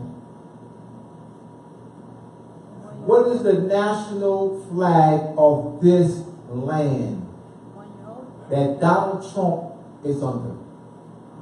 Of this land, what is the great cedar tree on the white background? This right here. That Donald Trump is under. George Bush, our core. They're on this land. They're under this flag. They're on this land. If there's anyone on this land, the national flag of this land is that. Anyone on this land is under that. Anyone on this land, that is the national flag of this land. Come on, European freedmen groups. Talk to me. What the European freedmen groups are doing, hear me out, fam.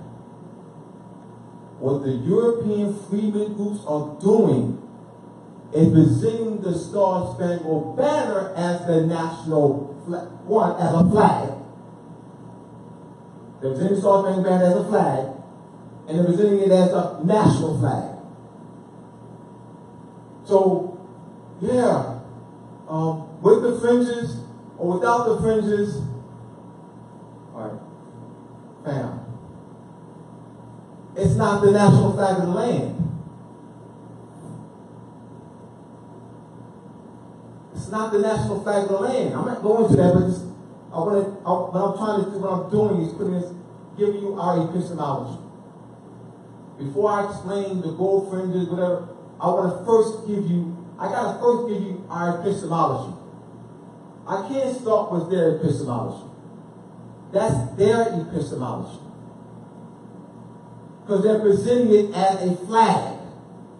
So, well, the gold fringes, that's admiralty, come on, am I right? Help me out, y'all. I don't want to talk about, please. I take the mic. I'm talking about, aren't those European freedmen groups? You go to their websites. Those European freedmen groups presented like this. Yeah. Without the gold fringes, see, that's the flag of the land. Come on, y'all. Yeah. With the gold fringes, see, that's Admiralty and Maritime. See, without the gold fringes, it's the flag of the land. I'm saying, once again, what's the flag of the land? You're following their epistemology. You're following their historiography.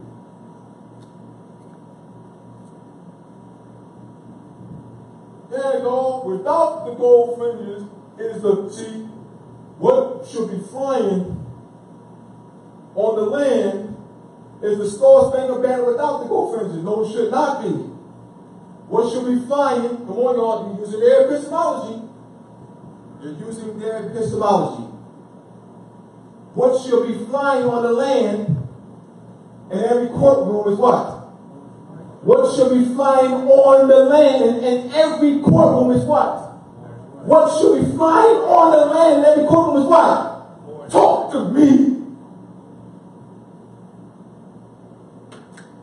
You're using their epistemology. You're going to their website. And it's where you're being educated. Yeah, I know something now. Yeah, see, the gold fringes, that's Admiralty Congress. Yeah, man. Yeah, without the gold fringes, see, that's the national flag. No, it's not.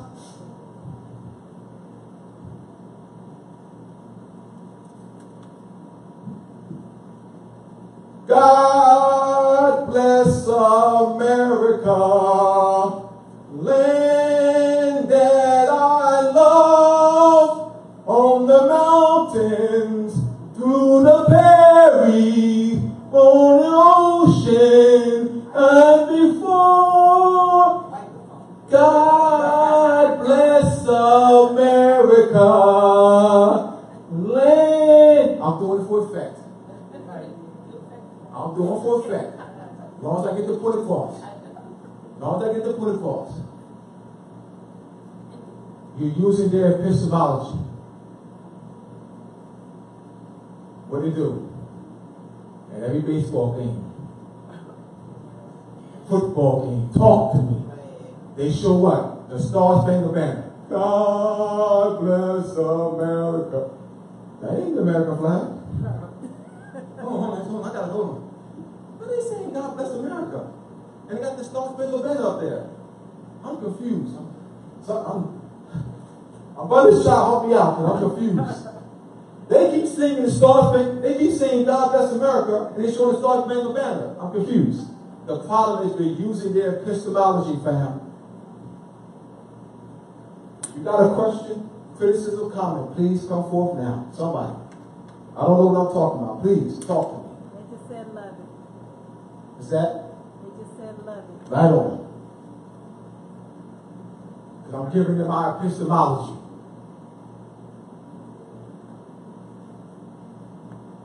So, gold fringes or not gold fringes?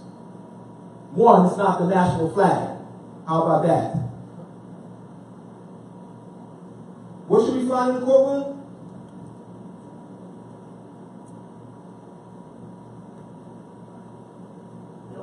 We don't have courtrooms.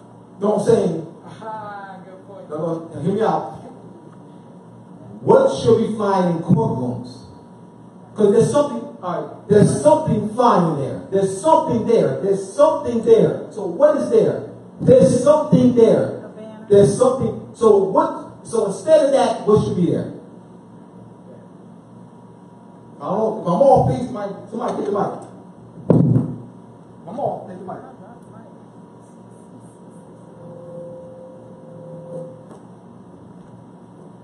It should be flying there? That's not the flag. Is that the national flag? That's the national flag, right? This is what? This is not the national flag. God bless America. This is not the national flag. We're using their epistemology. That's the problem. Yeah. Yeah, they got the gold. They got, there's some freemakers now. They're using their epistemology. Their epistemology is They're fooling y'all, fam. Their epistemology, that's so European freedom groups, their epistemology is that the gold fringes shouldn't be flying, but the one without the gold fringes. That's their epistemology. What I'm saying is, neither the gold fringes nor the one without should be in the courtroom. You ain't want to hear that from them. Why? Because they're colonists. They give jack butt about you.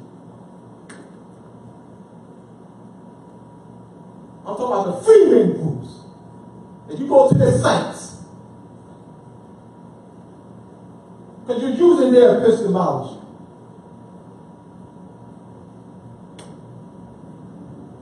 Yeah, the one without the gold fringes should be in courtroom. I'll say it should not be. That's amity too. So my response is, what does it matter? They're both amity. They're lying to you. Lying to you. Because they want you to be fixed with their epistemology that the one without the gold fringes is the national standard of the land. So you get caught with the gold fringes. Gold fringes. I'm saying neither one. Because what? It's not mother. This is mother. We've got to use our epistemology. We must push mother. Mother. Mother. This is mother. Anyone comes to the land must kiss mother. All European mother. This is their mother. This is their mother. This is Europeans' mother. We're using their epistemology. Questions, comments, or criticism? How am I doing? I came here to play the thing. Clear up concepts. I came here to clear up concepts. I came here to clear up concepts. I hope I clear up some concepts. So when I come back next month, what's the name of this man? What's the name of this country? So this gold fringes or not gold fringes, that's a distraction. Because neither one is the national flag of the land. Or neither one's a flag. And they both are admiralty. Not just, because what they're doing is they're pushing off the one without the fringes as the national flag. That's all they're doing. These freeman groups ain't talking no Moorish history. They're playing themselves that they're Americans. They're the white one. They're not one. These are the three titles that they claim. Those three groups claim these three titles. Our three titles. Christian, they claim that one. White and Americans. All right. Go on their sites. Go on their sites. American, Christian, and white. Those three titles. Three of your titles. They're not white. They're not Christians. And not American. Did I break down last week? Show you that they're not Christians? They're not white. Here it is. White means purity. Purity means God. God means rule the land. Alright? So let me continue. And the only reason I stayed on that longer, just to sink it in. I just can't just go by stuff quick. I got a quick question. Please do. Don't make it quick. We gotta make it quick. Go ahead. So why do they call it a banner? What's the difference between banner and good. Remember, they're both are. They're both, the ones with the gold fringes and the one without the gold fringes are banners. They're both admiralty. So be clear on that. Neither one's a flag. Flag and banner. All right. Right on, though. Good question. Let's put here epistemology. banner, flag. National, and this is universal. It would be China, France, whatever, how many where in the world. Just use the same national sovereign standard of the land.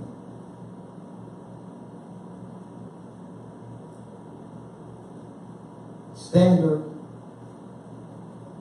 of the high seas.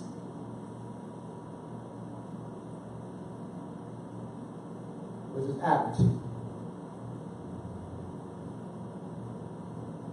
In fact, they don't even call it a flag. Star. Right. Now, you see, why are you calling it a flag? Ask somebody, what's the name of it? Oh, excuse me. Oh, excuse me. What's the name of that? What's the name of that? Star.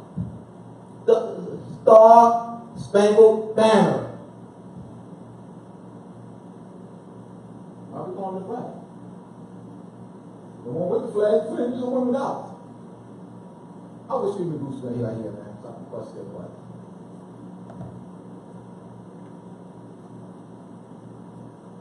They get rats about you. When I went to what's her name's house? Emily Ford. Emily Ford, European, who attended one of the round table classes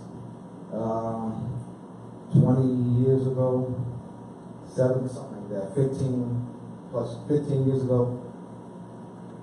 She would have whole classes, freedmen groups and stuff, Europeans, and a few nationalized Moors would go to her classes, you know.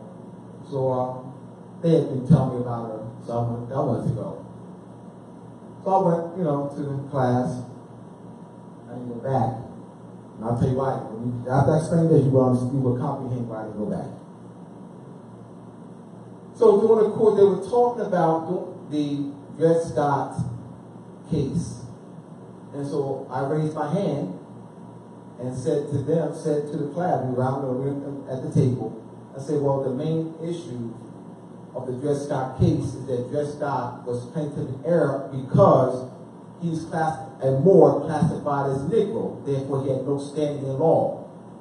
Right? And nothing to do with European liking him or not liking him. The issue is that he had no standing in law because of his classification of Negro. So at the end of now, prior to the class, they would dap me up. Europeans hugging me, you know, welcoming me and everything. This is important. I got excited. Let me back up. Before the class, they were hugging me, welcoming me, then, you know, thank you, come again, and so forth. Now, after the class, those same Europeans who was dapping me up, same Europeans, turned their back on me. Now, you think they're for you? All right, go ahead. Now, if you want to be naive, go ahead, you can be naive. I ain't. You think they're for you? All right. If they can keep you enslaved, somehow, some way, figure out how, somehow, some way, to keep you enslaved, they would do it. If they could somehow, you know what I mean, continue to push the Moorish Republic, and somehow keep you enslaved, they would do it. Keep thinking it for you. I ain't.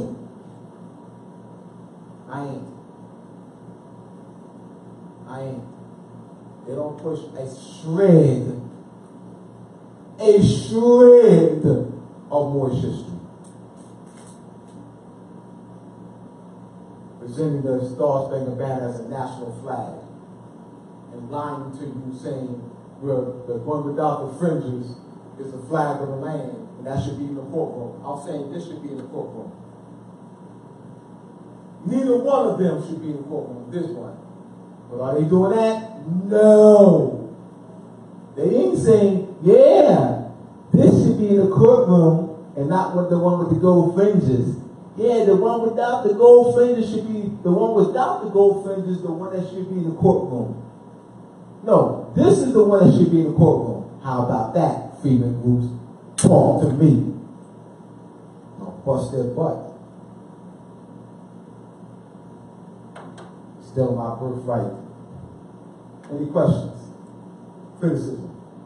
I should say, let's say what? Whatever. I should say. I'm talking about intellectual.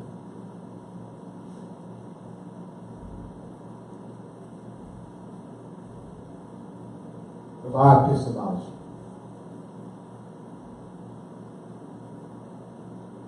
Alright, I'm going to continue with this. I have this in Moore's Masonry. This whole outline, I break this down. Right? For those who have Moore's Masonry, those who have the book Moore's Masonry, watching live. Alright, take out your Moore's Masonry book. It's in 2 sections of the book. But guess what? I did you a solid and put it at the beginning of the book. I put it within the book and also put it at the beginning. I did you all solid. The same thing in 2 different places. Because I wanted to highlight this. That's why I have it at the beginning. Alright, so this is the structure of the Moorish Imperial Divan. And I show you that the Europeans are running our Moorish Imperial Divan, which is the executive branch of the Moorish government. And Donald Trump is a substitute Grand Vizier. So let me explain why Grand Vizier, sister. I got you. Grand Vizier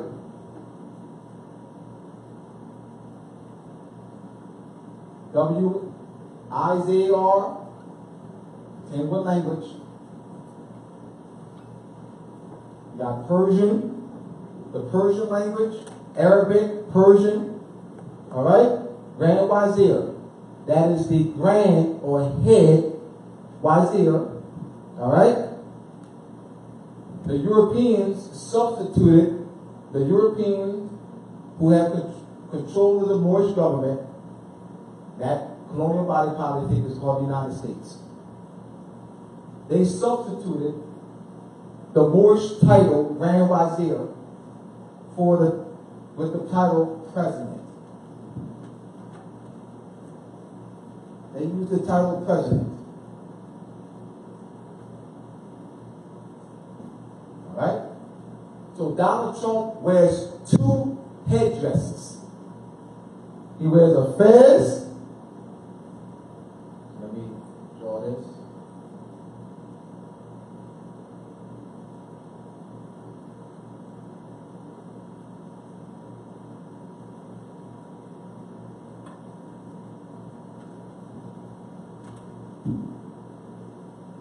These are the 2, this is the 2 headdresses.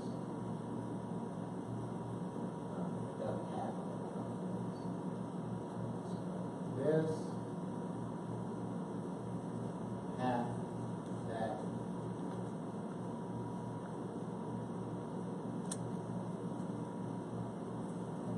It's black. I'm trying to draw half the Moorish fez and half the pilgrim hat. That's what I'm trying to do. That's what. Somebody can help me, please. Somebody can come and rescue me, please. I'm trying to draw half pilgrim hat, half fez. All right? Half pilgrim hat, half fez. All right. That's what I'm trying to do. I'm not an artist, y'all. I'm not. I'm struggling. Well, Struggling right just now. draw the fez and cut it in half. All right. Thank How you. about that? I see it. All right. You go with this. Cut it in half. Thank you. And put the pilgrim symbol on one side. Thank you. I see what you're saying. And with the pilgrim, all right, I'll do that. No, on that. I'll put it on here? Yeah. Oh, I got you.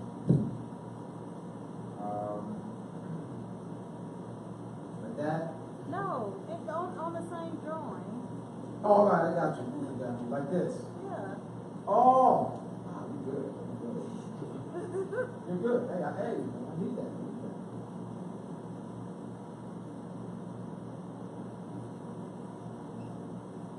Like that. Hey, I'm struggling also. I didn't help you out. Man, you came 5 minutes late. I thought you had. I didn't want to. He came 5 minutes late. Brother, man. Oh my God. You big struggle, man. Oh my goodness, hey man. Wow. Man, I was up there struggling. I can't go. I'm telling you why I can't go. I ain't going to try to do it. I can't do it. He seems like he's doing something. Yeah. You know, half fast, half Moorish. Yeah, that's it. Yeah. It's tassel on the fast side. You know, put the buckle. Make the tassel. The buckle. Yeah, that's it. Yeah, so Donald Trump, where symbolically speaking, we know he's never had this on his head, but just to get the concept, he's wearing two headdresses at the same time, at all times.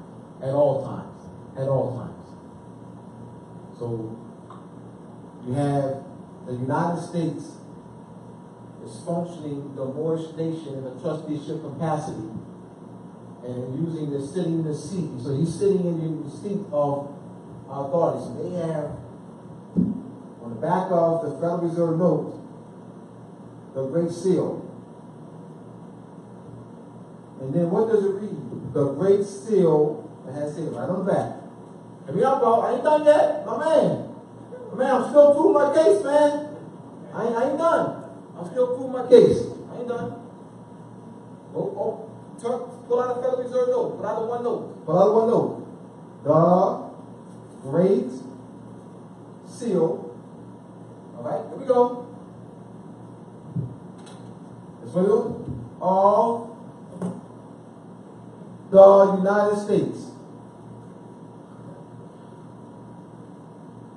All right, brother. Here. What's the Great Seal of the United States? Or here. What is the Great Seal of this country? Now we know the United States is not the country, but I'm saying what's on the back of the Federal Reserve note? What's on the back of the Federal Reserve note is this. So what are they identifying as the Great Seal? Which one are they identifying as the Great Seal? Let me put the eagle. I don't erase that, so we do all this again. I don't want to erase that, so we do this. Here we go. Now do it again.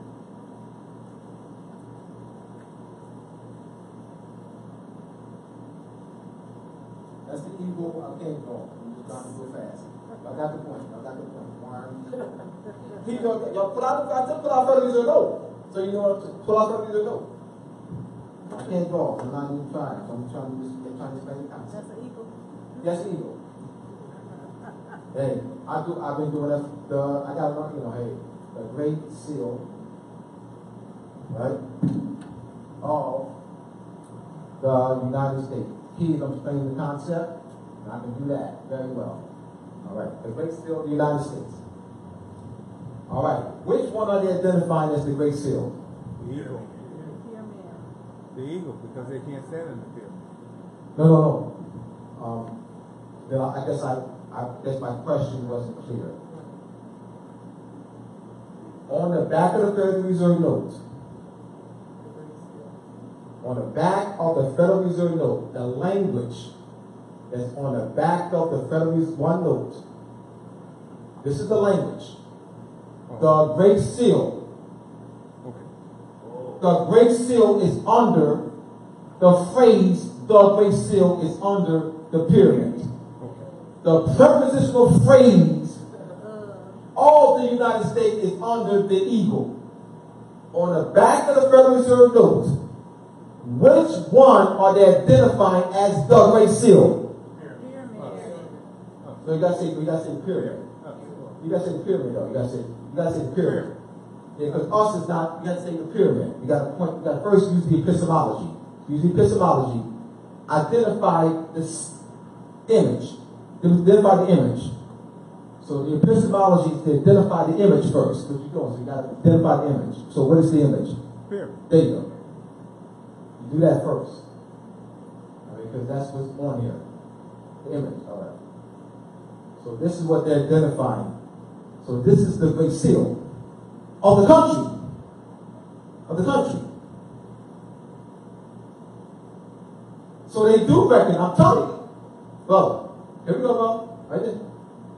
Take it further, right there. They're not recognizing it? Alright, so why don't they have the Great Seal under this? Why isn't the Great Seal, why isn't the phrase the Great Seal under the eagle? That's not the Great Seal. Thank you. They did that, right? Because they're in control. Aren't they in control right now? Didn't they do this? Aren't they recognizing? Aren't they recognizing mother? Aren't they recognizing where they got the power from? Aren't they identifying the power? Don't they wear our fezzes? Don't they use our Moorish names? How did I not do, brother? Right in the face. Hidden in plain sight. Hidden in plain sight. They do recognize the power. They got to. They colonize us. They got to. They're not stupid. They got to.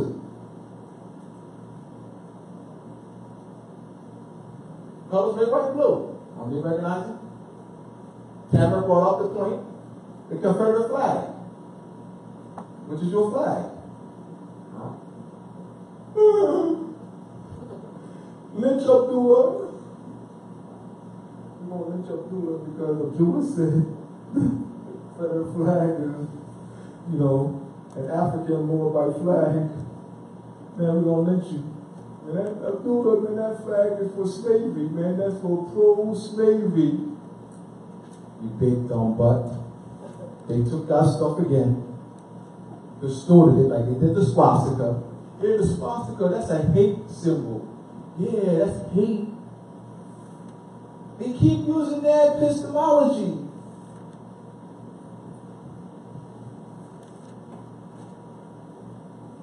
Thank you, brother, for the drawing. Appreciate it. All right, so we continue with the great. I'm going to the Confederate flag. Let me take this grand here down. Finish this. All right. So the United States colonial power uses the title president. Now there are nation states, different nation states that use this title, Prime Minister. Prime Minister. There we go. That's analogous. Okay? This is what we would use, what we used, Grand Wazir.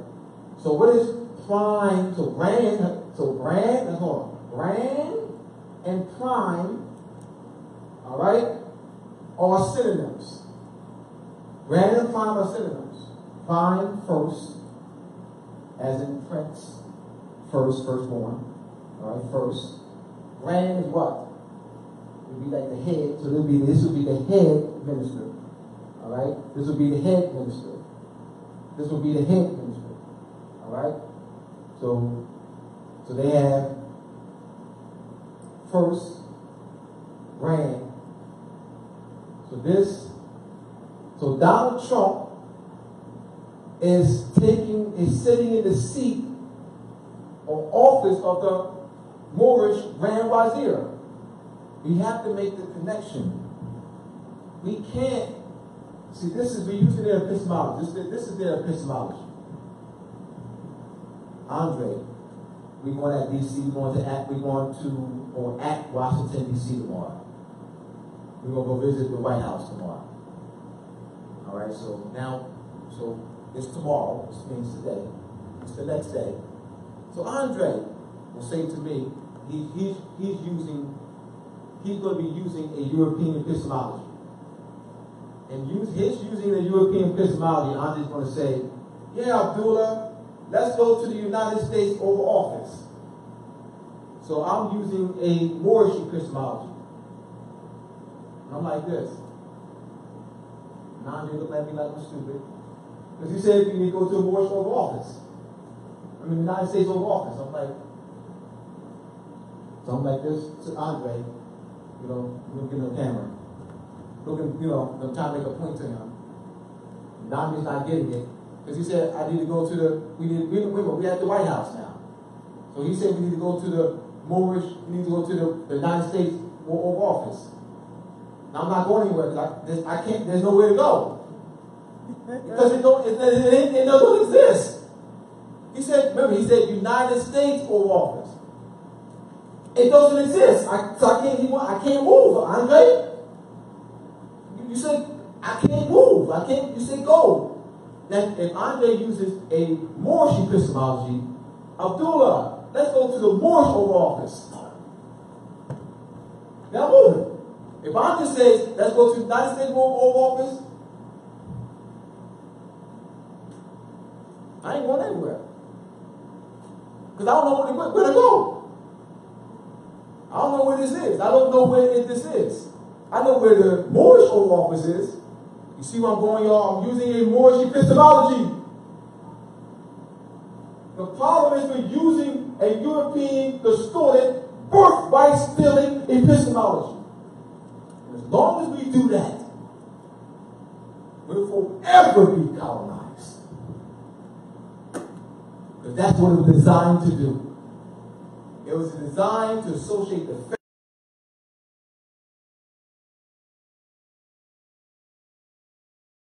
with them. That's what we're designed to do. And guess what? They've done a wonderful, masterful job. I gotta give it to them. Even nationalized Moors and conscious Moors are still asleep. Even nationalized and conscious Moors are still asleep. I'm gonna ask this question again. Oh my Allah, please let them get the answer right. What is the name of this country?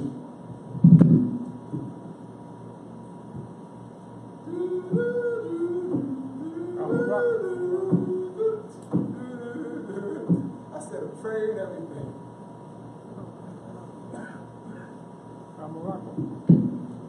I'm asking the question again. What is the name of this country?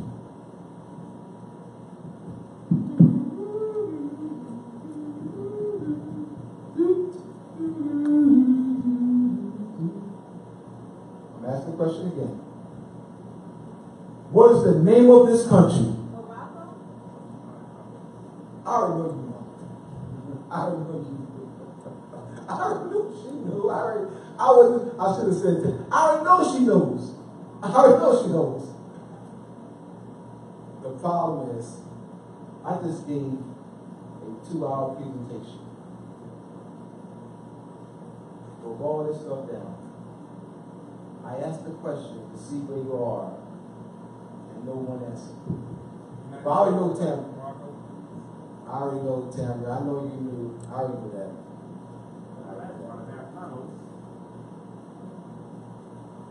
It's Morocco. I mean, that's the answer. I mean, Tamara was correct. I'm just saying, but I already knew she knew. I was expecting someone else to answer. I already knew Tamara knows. I'm sorry. You should have jumped up, hollered, screamed. So you said, which one was your answer? Whatever. You say that. I said Morocco. Oh, all right, good. Yeah. No, I don't think you hear her. I didn't hear you. So yes, it's Morocco. If some of us didn't feel like that was the answer, we would say something else. I would say something else. When she said it, I said, okay, that's the answer. So what? All right. No, all right. I would have said something else. All right. All right. No problem. What would you have said? I would have said that. Morocco. This is Morocco land. This is the continent of Morocco. The name of the country. So what is the name of this country? Morocco Republic. Thank you. I would have said that. What's the name of the country? This country. Morocco. What's the name of this country? Well, you already know, so I mean. All right, good. You got it. What's the name of this country? All right, good. Ask online. What's the name of this country? What's the name of this country? All right, well, Dr. G knows. All right, good. All right. All right, good. Yeah, we got this thing. This United States is not a country. Huh? I never asked that. because people have been giving me, and this is real. The answer, the main answer that I've gotten, and at Washington, at class at Maryland, class at New York, class at Philadelphia, lectures I've done in different parts of the country. The main answer I've got, this is from conscious, not people off the street, not from people off the street. I'm talking about nationalized and conscious Moorish. Listen, watching YouTube and everything. This is the answer. I mean, when I ask them what's the name of this country, they respond to that by saying, the United States is not a corporation. I mean, not the United States is a corporation. But I never asked anything about the United States. Right. So, I never asked the question was not about the United States. Actually, what's the name of this country? Why do I keep getting the United States is a corporation? I never asked the question, what is the United States? I never asked that. So they're answering, they're giving me a response to a question I never asked. Why is that? Why is that? There's a disconnect there. That why am I not getting Morocco, Moorish nation, Morocco, whatever, our Republic, Morocco? Why am I not getting that? Why I'm saying, why am I getting the United States is a corporation? I never asked that question about the United States. Yes, sister. Tell me why am I keep getting that? Is it a part of the European etymology that we are like brainwashed? Yes. Well, the epistemology, yes. That we don't associate ourselves. That we see C-SPAN and, we keep seeing them and, in our seats. We see all these Europeans and we watch C-SPAN. We watch the news. So, yeah, Congress, and then we see, the speaker and European. We see all these Europeans. And there might be a bunch of, it might be maybe two or three of us in there, but not, you can't, once you see it's all Europeans. You see all Europeans. So I think that has a lot to do with this. That has a lot to do with that imagery of seeing Europeans every day, day after day, day after day, day after day. Europeans. We just don't associate ourselves that this is our government. Well, a lot more are starting to think they're Indians. They even spoke to the head again. Let me ask you a question. Yes, please. Yes, a little bit that you can see. You hold on, wait for the mic, brother.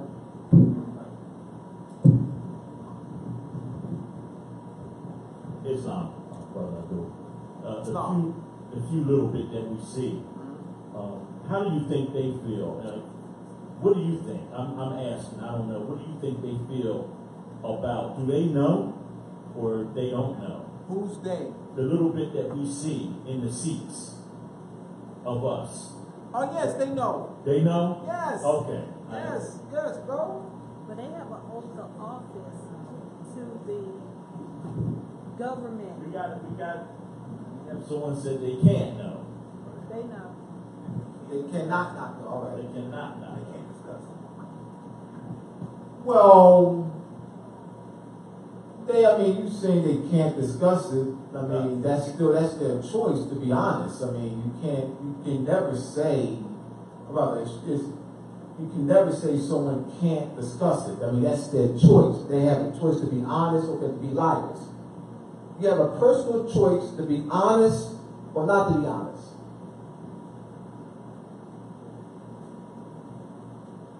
I mean, William Cooper lost his life. William Cooper lost his life. William Cooper lost his life. They killed him. So he had a choice to what? To expose information or not to expose it. To say that, just like I hear people say to me about some African scholars whom they think know the information. Say, well, they can't tell the truth. Whoa. William Cooper lost his life. So you're saying that an African scholar who knows the real deal can't tell the truth, but they're profiting off a lie? I got a problem with that. Sit down then. Don't profit. We keep giving excuses. You mean to tell me that you're going to excuse they're profiting off, they're writing lies? They're writing lies? Don't write anything. And sit down. Don't tell me they can't tell the truth. Don't write anything. Don't tell me they've got these books and they're profiting off a lie. And you want to say, well, they can't tell the truth. But they're profiting off the lies. Huh? So, I'm not the most intelligent. I'm not all that intelligent in the first place. I'm still intelligent, but not all that intelligent. But tell me, you ain't gonna get that past me. You'll never get that past me. Sit your butt down and throw those books in the trash. And don't make a penny off the lies about and putting lies. Don't tell me they can't tell the truth. What do you mean? Aren't they telling lies? Just like they're telling lies, they can tell the truth. How are they lying? How are they telling lies? By writing books. So they can't write a book telling the truth. They write a book telling lies. Writing books, doing lectures all over the country. Selling books. Got books in bookstores. Alright? And go to they can't tell the truth because they'll get killed. So you they're telling lies and profiting off our people. We smoked in the head, man. I don't get it, bro. I don't get it. Y'all don't get it, man. I don't get that logic. I just don't. I don't get that logic. You rather them stay alive. You rather them stay alive and push lies and profit lies than to die for the honor of our people. You rather them lie and benefit from lies than to die from the honor of our people. I'd rather die for the honor of our people than push lies and profit off of it. I'd rather die for the honor of our people than to put lie and push profit off it. That's me, man. That's me.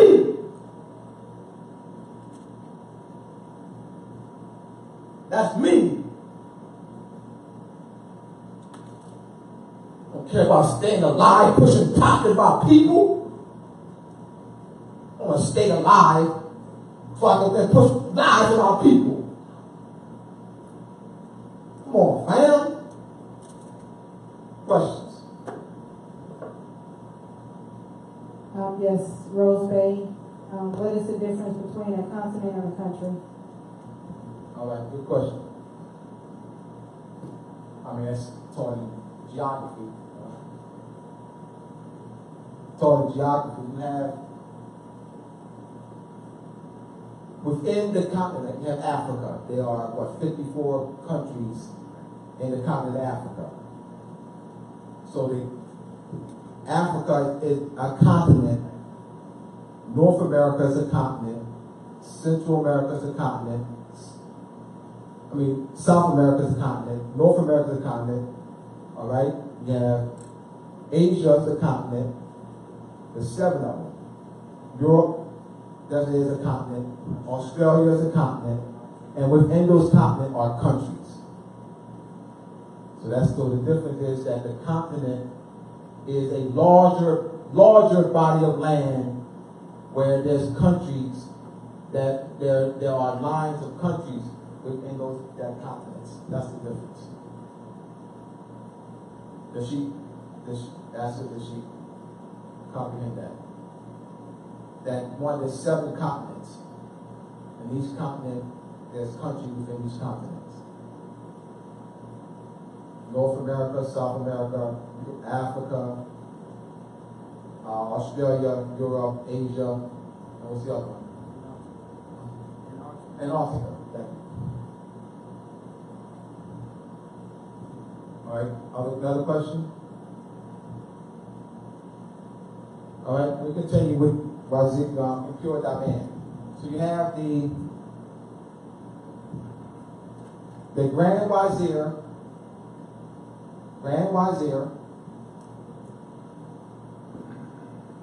and the Grand Vizier, the substitute Grand Vizier, Donald Trump. After Donald Trump was elected, before he took office, before he took the Moorish royal Oval Office. You see what I'm doing? See how I'm making the connection? See what I'm doing, y'all? That's just follow me. Follow what I'm doing, y'all. All right? I didn't say before he took the United States Oval Office. What did I say? Before he took the what? See what I'm doing, y'all? Follow the epistemology, y'all. All right? He what? Appointed people to be confirmed as a vizier. All right? They use what? Secretary. So the viziers that Donald Trump appointed, or substitute viziers that Donald Trump appointed, were confirmed by the Senate. Is that correct? All of them were confirmed by the Senate, am I correct? All right? So you have the substitute vizier of education. They use Secretary of Education. The substitute vizier of defense. They use Secretary of Defense. Substitute vizier of urban and housing affairs. They use the Secretary. All right? You get my point? So they're substitute viziers. Right. So what they've done was they substituted vizier. All right. This is where Donald Trump is. They use the title president. They didn't create the structure. They simply took over the country. They took over an existing power. They didn't establish. Be using their epistemology, and their epistemology presents themselves as establishing some country. They did not. They took over the existing power. That's why they wear our feathers, and that's why they have the Great Seal, and identify the Great Seal, right, the pyramid, as the Great Seal. It'll say of the United States. So they're showing a connection there. They're not totally dismissing you because they can't. Because you're the power. Right. They have to recognize, and they do recognize this as the power. I just showed you in the back of the Federal Reserve note. Don't they wear our feathers? They're not telling you us who we are, but they are what? Wearing the feathers, the claiming the Great Seal, because that's the power. And the world recognizes that.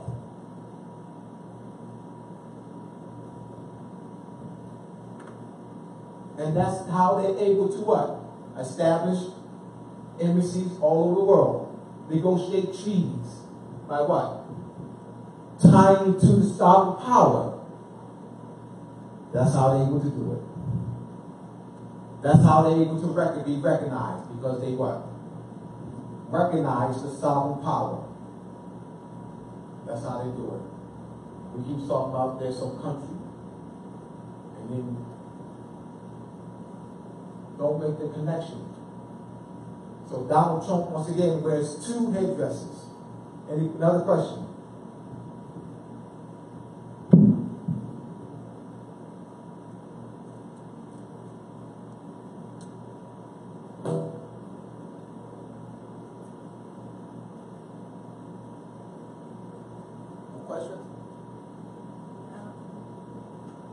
Yes, I'm sorry, no questions popping up. All right. Thank you.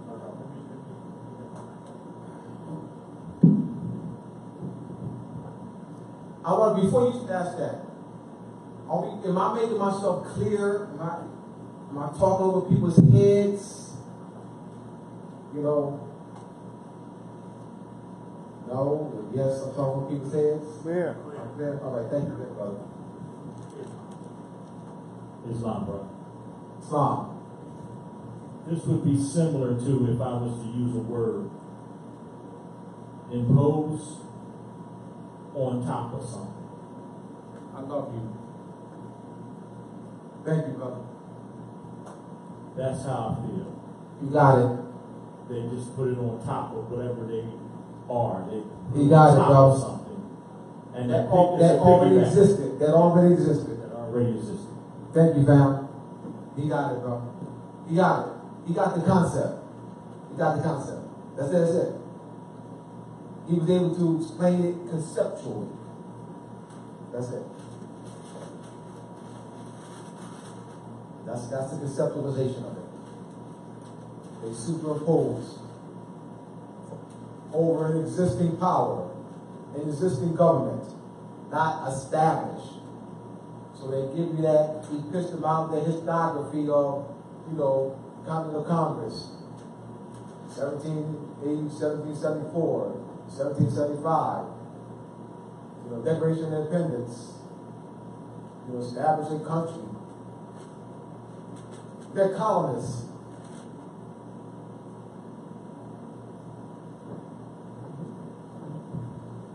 So you say this because by calling them founders, you are agreeing that they're sovereigns.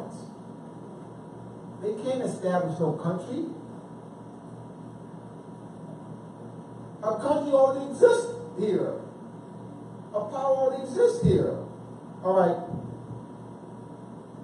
Andre. Come here, sit in the seat. Andre is the king. He's the king.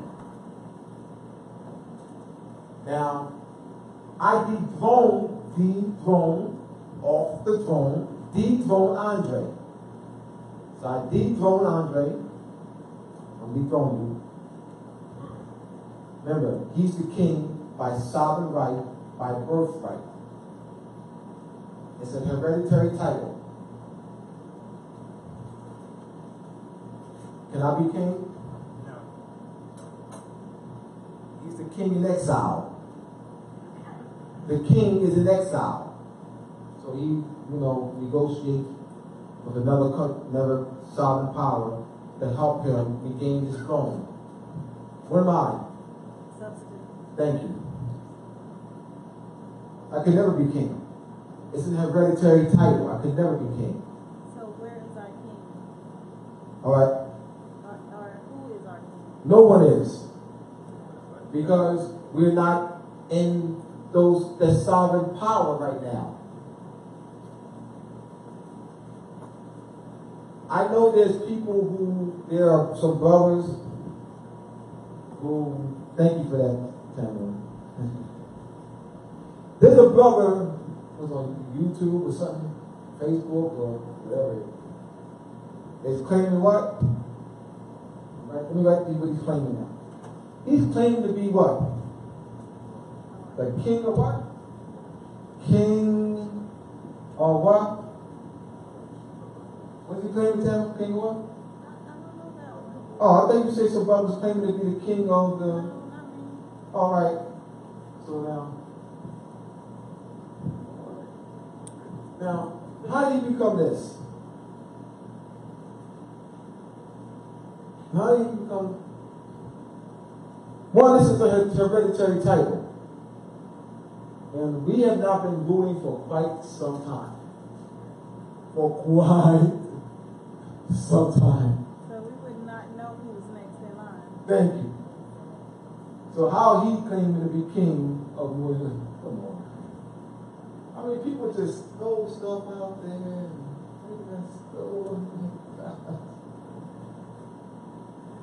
all right, I got something for y'all.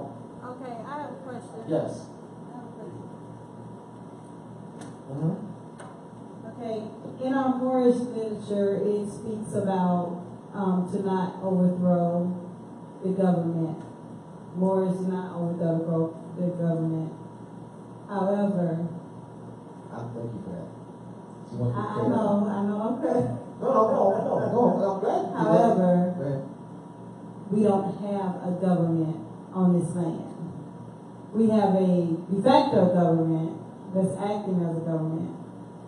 Therefore, how are we as Moors or to take our place back amongst the government of which was lost? All right, let me clear So I up. guess it's like a three-part question. Yes, and I understand. I need to clear it all up. Islam. We clear this up. Thank you for that. So the opportunity to clear it up. After I finish with this, y'all gonna be like jumping up and down. Boy, y'all gonna be like, man, this gonna go this stuff down. All right, good. Let's go back to this. Okay? To answer that, I gotta go back to this.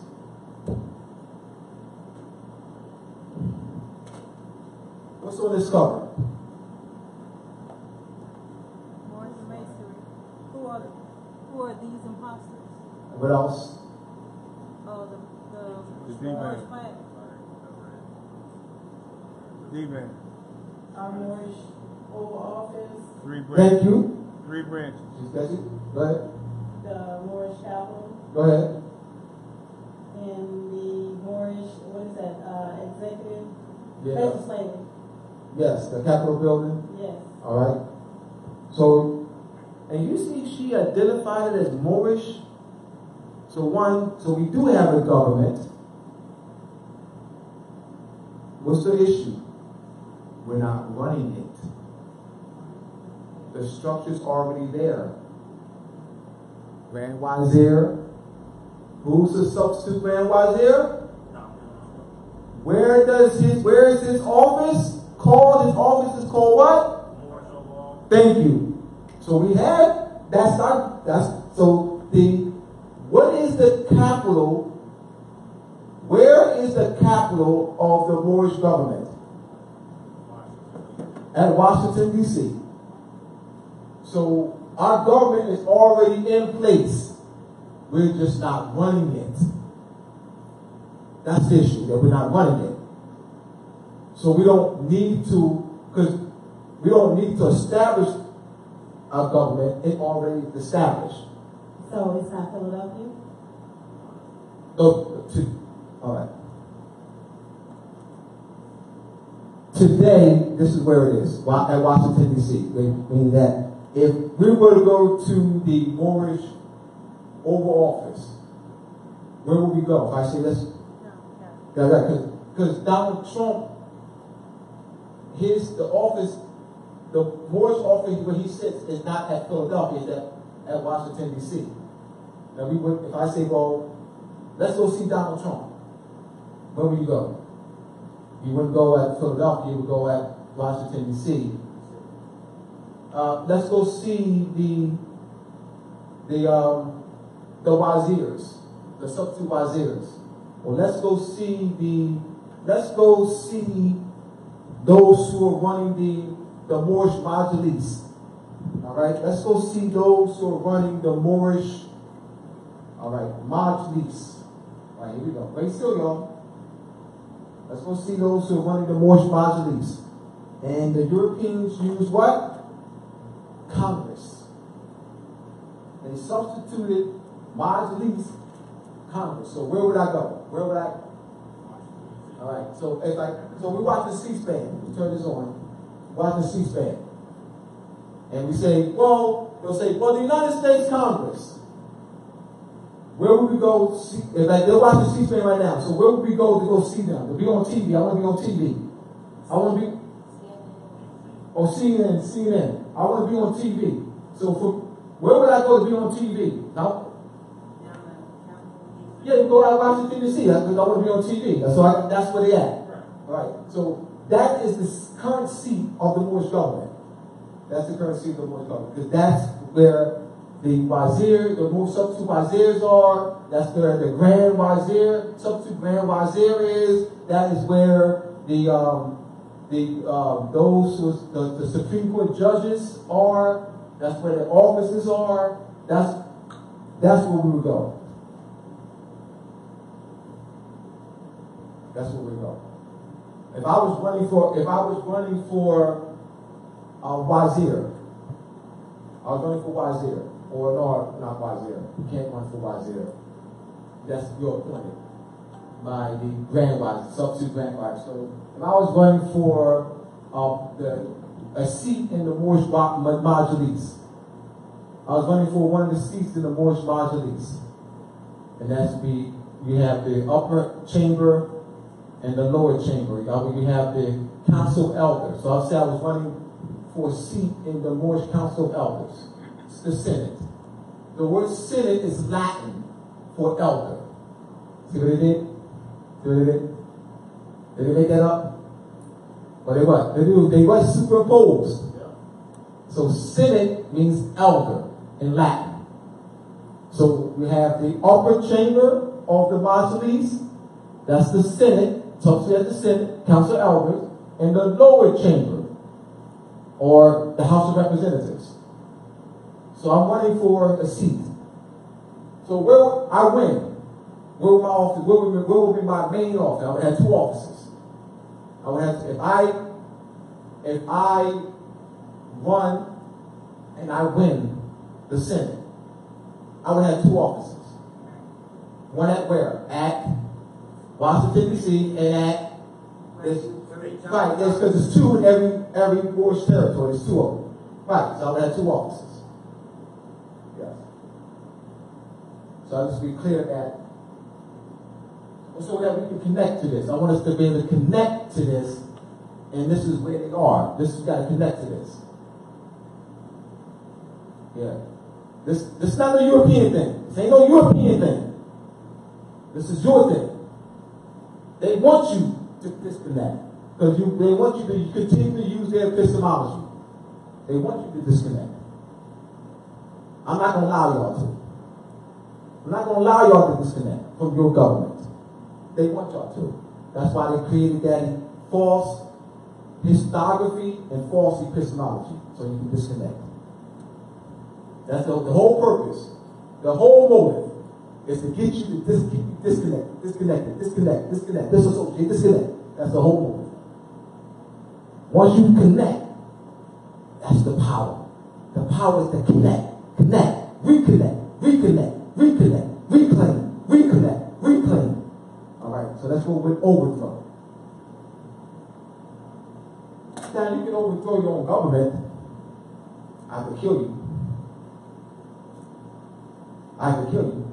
You can overthrow your own government. So, I mean, Moors can overthrow their own Moorish government.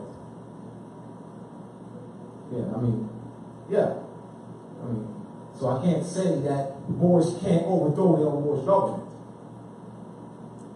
They gotta fight me with somebody, because, yeah. So, we want to make it very clear is what is July talking about? Because only government that you can overthrow here is the Moorish government. That's the only government, if you talk about overthrowing the government, the only government that you can overthrow here is the Moorish government. If you say, no, let's overthrow the United States. Well, well, you ain't talking about overthrowing the government. I'll have to kill you, man. You said overthrow the United States. All right.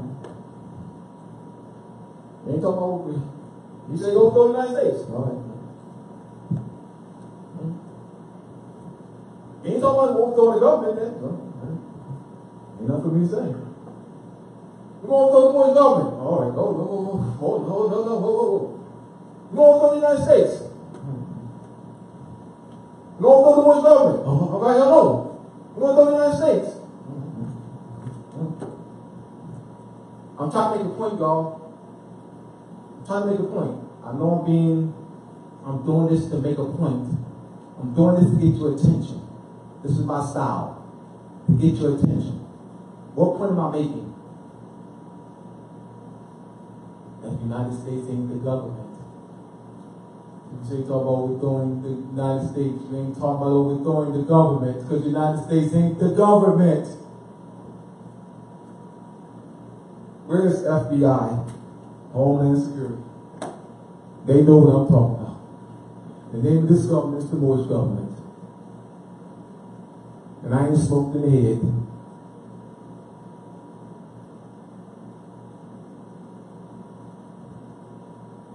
So you talking about United States, you ain't talking about no government. Because there ain't no government called the United States. Nothing. You got Mexico that uses the term United States, but that's not the name of the government. Estados Unidos Mexicanos. So is United States the name of that government? Hold on. Estados Unidos Mexicanos. What's the national name? Mexico. Estados Unidos El Salvador. Look it up. Estados Unidos El Salvador. What's the national name? Thank you. They don't say, for the United States. They say Estados Unidos Mexicanos. United States of Mexico. Estados Unidos Brazil. They don't say United States. They say what? Estados Unidos Brazil. United States of Brazil. And I'm not making this up. No. I ain't making it up. I ain't just come out there and making this up. No reference. Alright? So I want to be clear to the listeners. The only overthrowing you would be doing, you would be overthrowing your own Moorish government. If you're talking about overthrowing the United States, you ain't talking about overthrowing government.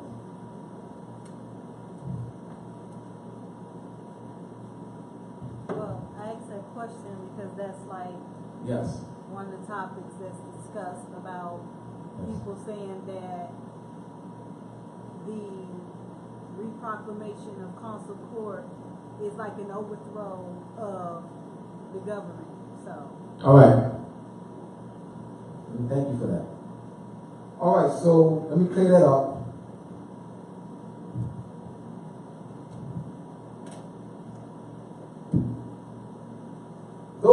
Whoever said that, please listen to me. I hope they listen. Please listen. Whoever said that, what is this? What is this, fam? Whoever said that, what's this? What's that? I have the term United States written on the board. The brother or sister, whoever put that out there, is going to say that Moors who work in the council of courts is like overthrowing the government. Guess who beat us to it? Guess who beat us to it? The United States. Oh my gosh. The United States overthrew the government. The United States overthrew the government. Almighty Allah. I'm about to ask a question. Please. This is okay. What is the name of this government?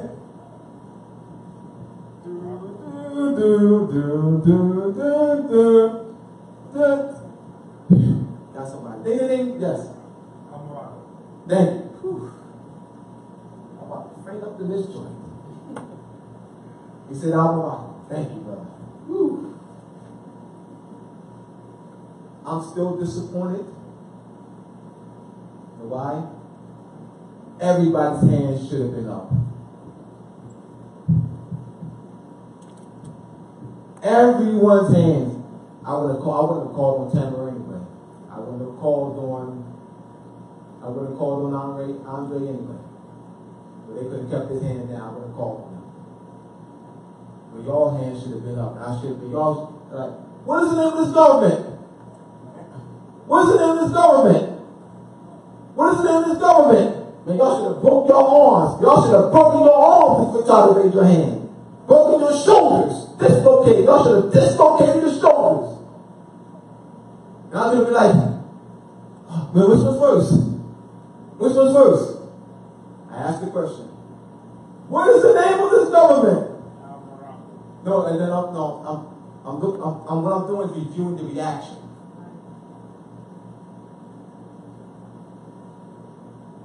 One, there was a pause. I go,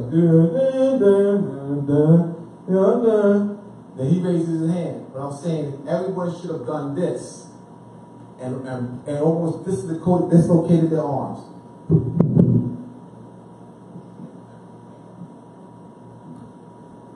that is an indicator that this has to be reiterated, and over and over again. Come back next month, do a month after that, month after that.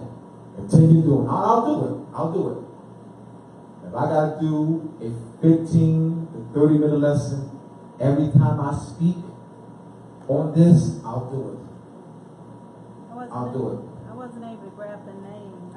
It went by pretty fast. But they stated that consular courts for foreigners. Consular courts for foreigners? Foreigners. All right. The consular courts are for foreigners. That's the, all right. Thank you for that.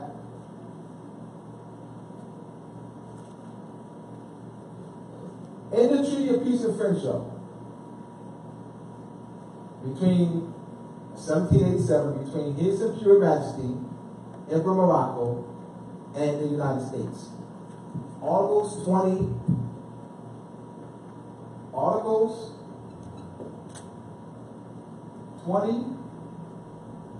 to Articles 25. You can't overlook this. You can't just dismiss the treaty. You can't throw the treaty away.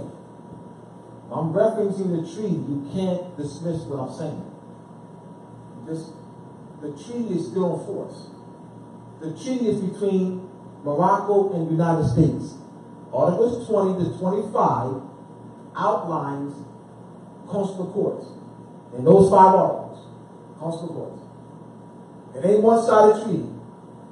How a Moor, when an issue between a Moor, if the Moor should injure a European, and the European should injure a Moor, what is the venue, the proper venue, to address issues in relationship to, you have Morocco, the sovereign power. All right? The sovereign power, Morocco.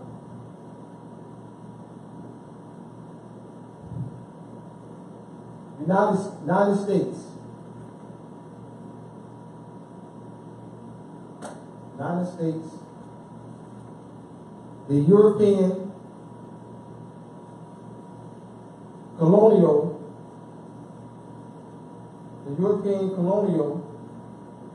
power that overthrew the sovereign power, Morocco. The sovereign power, Morocco.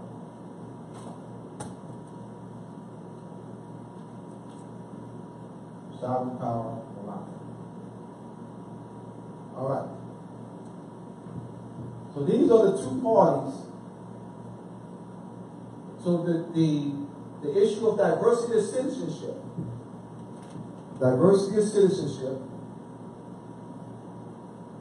So to address diversity of citizenship, Article 3, Section 2, Article 3, Section 2 of the United States Constitution addresses the issue of diversity of citizenship. And so we have the colonial power, European colonial power that is running the Moorish government, that's in power right now. And you have the people of, the Moors who are not in power. who are working to reclaim and get back into power. All right, so you have that dichotomy right there. So we're being abused, subjugated. Our land is being colonized. So we want to address the issue of diversity of citizenship. And the treaty is there for us to address that. The treaty, Articles 20 to Article 25, will be the article by which we address the issue of diversity of citizenship. We have a colonial power that's running our government, that's colonizing us, that's injuring us, using color of law, abusing us, shooting us down, killing us, putting drugs in our community, keep going on, all right? That's subjugating us. So how do we address that? What venue? The treaty, which is still in force, which is the longest standing unbroken treaty in the world, outlines that. How am I doing? I'm just addressing how the venue to address that. We are not in our seat of power. We have a treaty with the colonial power that is in the Moorish seat of power. So how do we communicate with them? We have a treaty with them. But ignore the treaty? So the main issue is diversity of citizenship. All right? Are we clear on that? Yes. All right, good. Thank you for the questions. Yes, sister, we've got a question back there. The questions are good. Is it really are? Because what happens is it lets me know where you are, and I can tailor, answers to your question. I get more specific. How long is the treaty? Because it has articles 20 to 25. How long is the Treaty of Peace and Friendship? Articles, 25 articles. No, she said, how long is it? How long is it? Is it 1 through 25 or is it? 1 through 25. 25 articles. 2 and 5 is 7. 27? 2 and 5 is 7. Yeah, no, about 25 articles. Is that? Yeah, that's the question I was answering. All right, good. When I said 25 articles, you still, you threw me off. When I said 25 articles, you threw me off because you didn't comprehend my answer. So it took me to another place because you didn't comprehend my answer. So I didn't know what I comprehended your answer. All right, good. Article 25 articles. Key in or hone in diversity of citizenship, but it's a total of 25 articles. The articles. You may have to split that up. Diversity of citizenship is for Article 3, Section 2. Okay. I'm saying that all right. Let me do this. All right. Right. That's what she Articles like 20 together. All right. Articles 20 to 25 address the issue of consular courts. All right. Consular courts. Of the treaty. Of the Treaty of Peace and Friendship. Of the Treaty of Peace and Friendship between Morocco and the United States. Articles, because all 25 don't. See, I don't want to say that. I'm being more specific. I'm not saying the Treaty of Peace and Friendship addresses the issue of consular court. I'm saying Articles 20 to 25, 22 to 25 addresses the issue of consular court. These are the articles that you will focus on. These articles is connected to diversity of citizenship of Article 3, Section 2 of the United States Constitution. Am I clear now? Yeah. All right, thank you. Can you say that one more time? Article diversity of citizenship is the issue of law that is addressed in Article 3, Section 2 of the United States Constitution. state between the state, citizens within the same state, citizens between states. That's the issue. Citizens between two states.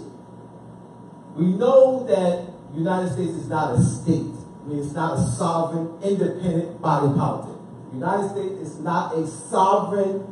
The word state, the definition of state in international law, is a sovereign and independent body politic. That's the definition. That's the international law definition for state. That does not fit the United States. It's not a sovereign, independent body politic. There's nothing sovereign about the United States. They're exercising the Moorish sovereignty. So it's really not a state between a state. It's not a state. This is a state. This is a state. That's a state. That's a sovereign, independent body politic. This is not a state. That's a colonial power. All right? Make myself clear. All right? So I know it says state between the state. I understand. That's the language that's in Article 3. Yes. You already know that it's not a state, a sovereign, independent body politic. It is a colonial power that what? Is running a state. What state? Morocco. Am I clear? I'm trying to be as clear and concise as I can. Only few people have this concept like this. That's in this motion.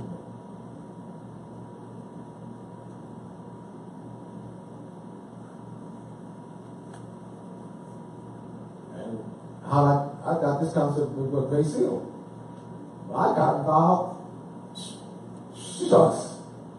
A lot of people have this concept. Oh, they're breaking this stuff down, man. You kidding me? I mean, shoot. There's one of the struggles around me, man. Like, you kidding me? I'm dead serious. I mean, there was brothers that were breaking this stuff down, man. You kidding me? I can't see it. All right. I'll come to you.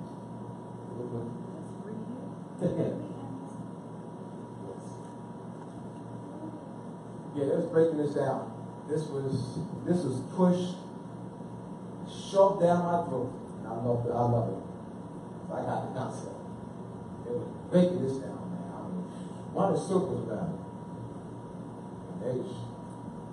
So unfortunately, no brothers aren't active today.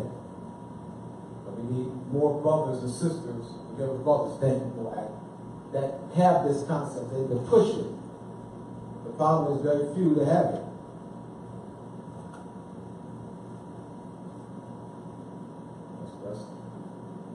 Yes.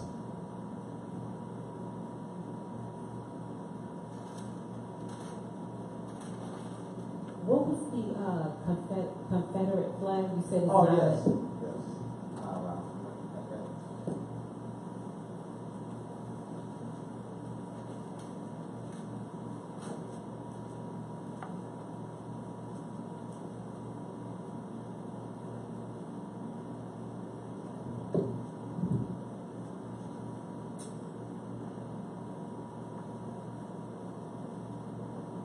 All right.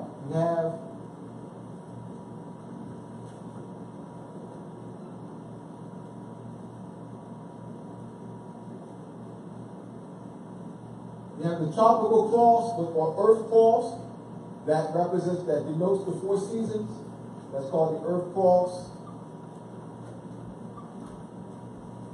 or tropical cross.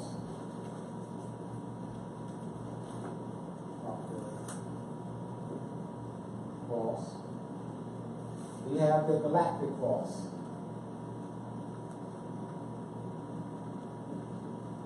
You have the galactic cross, you have Taurus, Leo, Scorpio, and Aquarius. All right, so these are the 4 points that are galactic cross. All right, Matthew, Mark, Luke, and John. Matthew, Mark, Luke, and John. All right. You see at Chartres Cathedral, Chartres, French Chartres, Char Cathedral, and other churches in different parts of the world, where you see this astronomy. You have, you have a bull, a lion, a man, and an eagle, because the eagle is actually connected with the Scorpio. All right, so you'll see that. Or you also see pictures of the Europeanization. Europeans, they call Matthew, Mark, Luke, and John. All right, that's what that notes. So Matthew, Mark, Luke, and John. That's your tie. That's your galactic cross.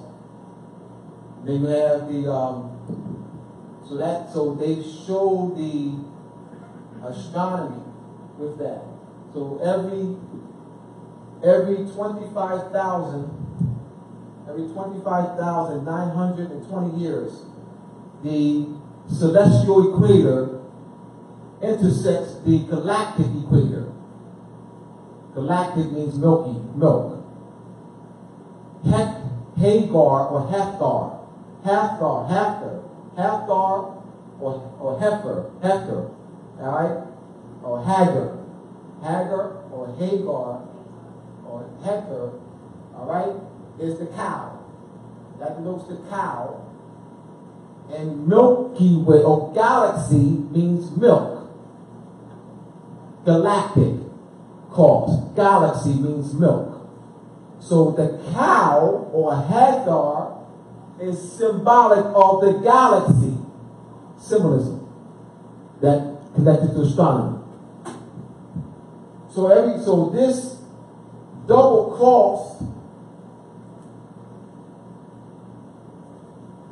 cross formation, and light orders use the double cross, intersects every 25,000, the celestial equator of the Earth cross intersects the galactic crater of the galactic cross every 25,000, all right, 920 years. The Europeans stole this from us and scared us with it. They called it the Confederate flag with stars. If we knew this, we wouldn't be saying get rid of that. Trust me, fam, we wouldn't say get rid of it. What would we be doing? Claiming it and explain what it is.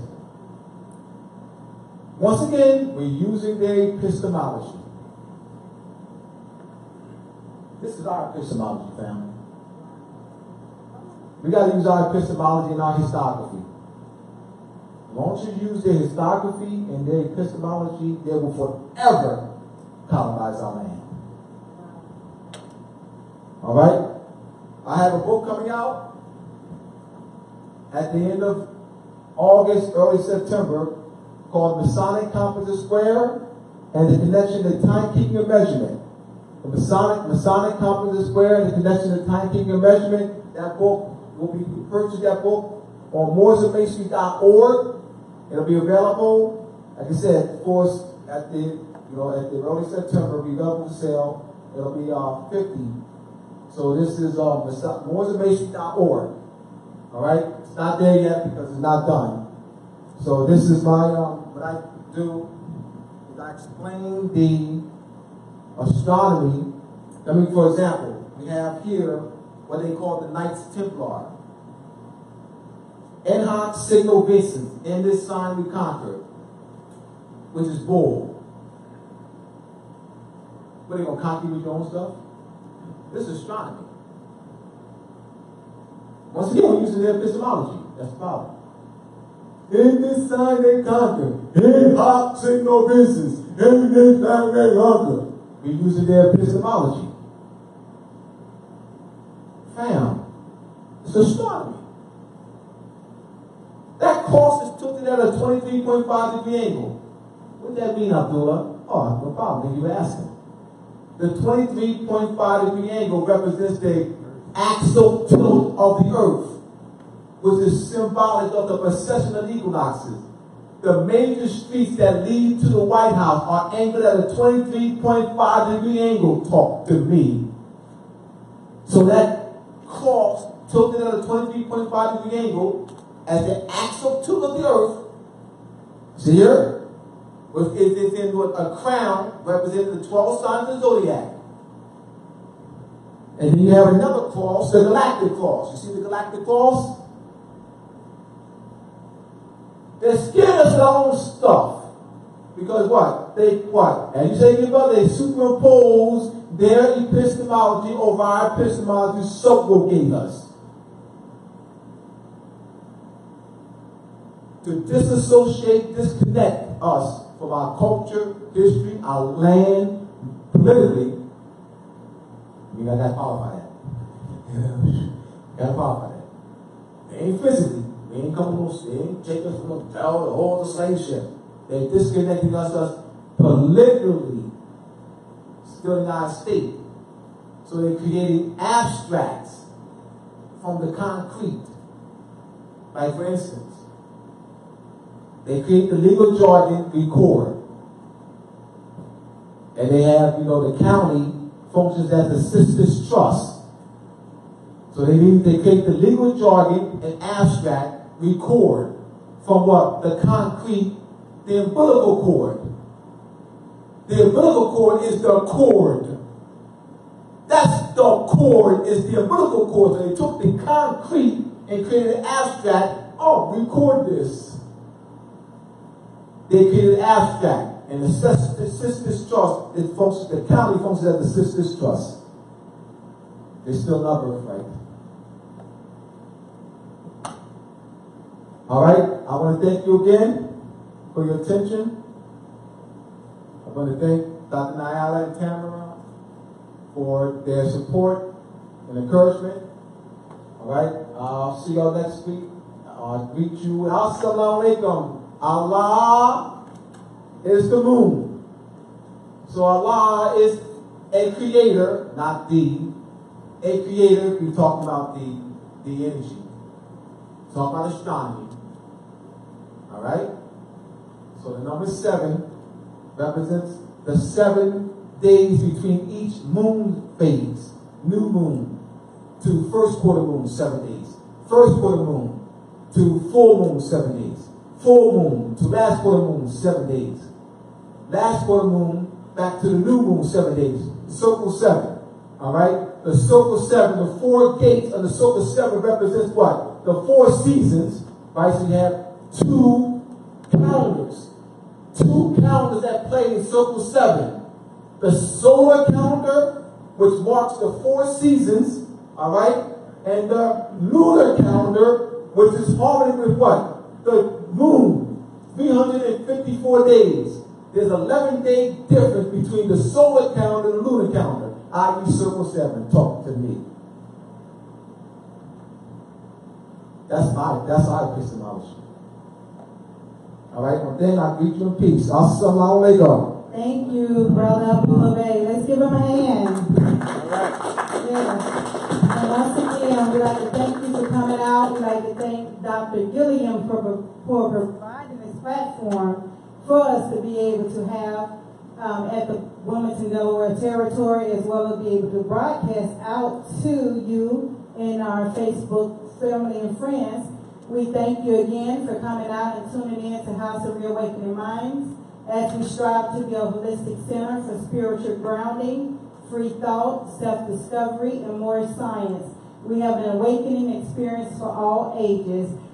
We have our upcoming events next Friday, July the 27th at 6:30. We have Father Hannibal who will lecture on adept science. Class starts open up at 6:30. We will start filming at 7 p.m. Also, September the 22nd, keep in mind, we have an 8-hour etymology class with our brother, Abdullah Bey. We have the Eventbrite link on our Facebook page. The class will be in person, $35 notes in class, and online it will be 25 notes. Okay, and also today marks the transition of our most holy and divine prophet, Noble Drew Ali, who passed form on this day, July the 20th, 1929, at 10:10 Central Standard Time. And what we can do is we can now have a moment of silence in his honor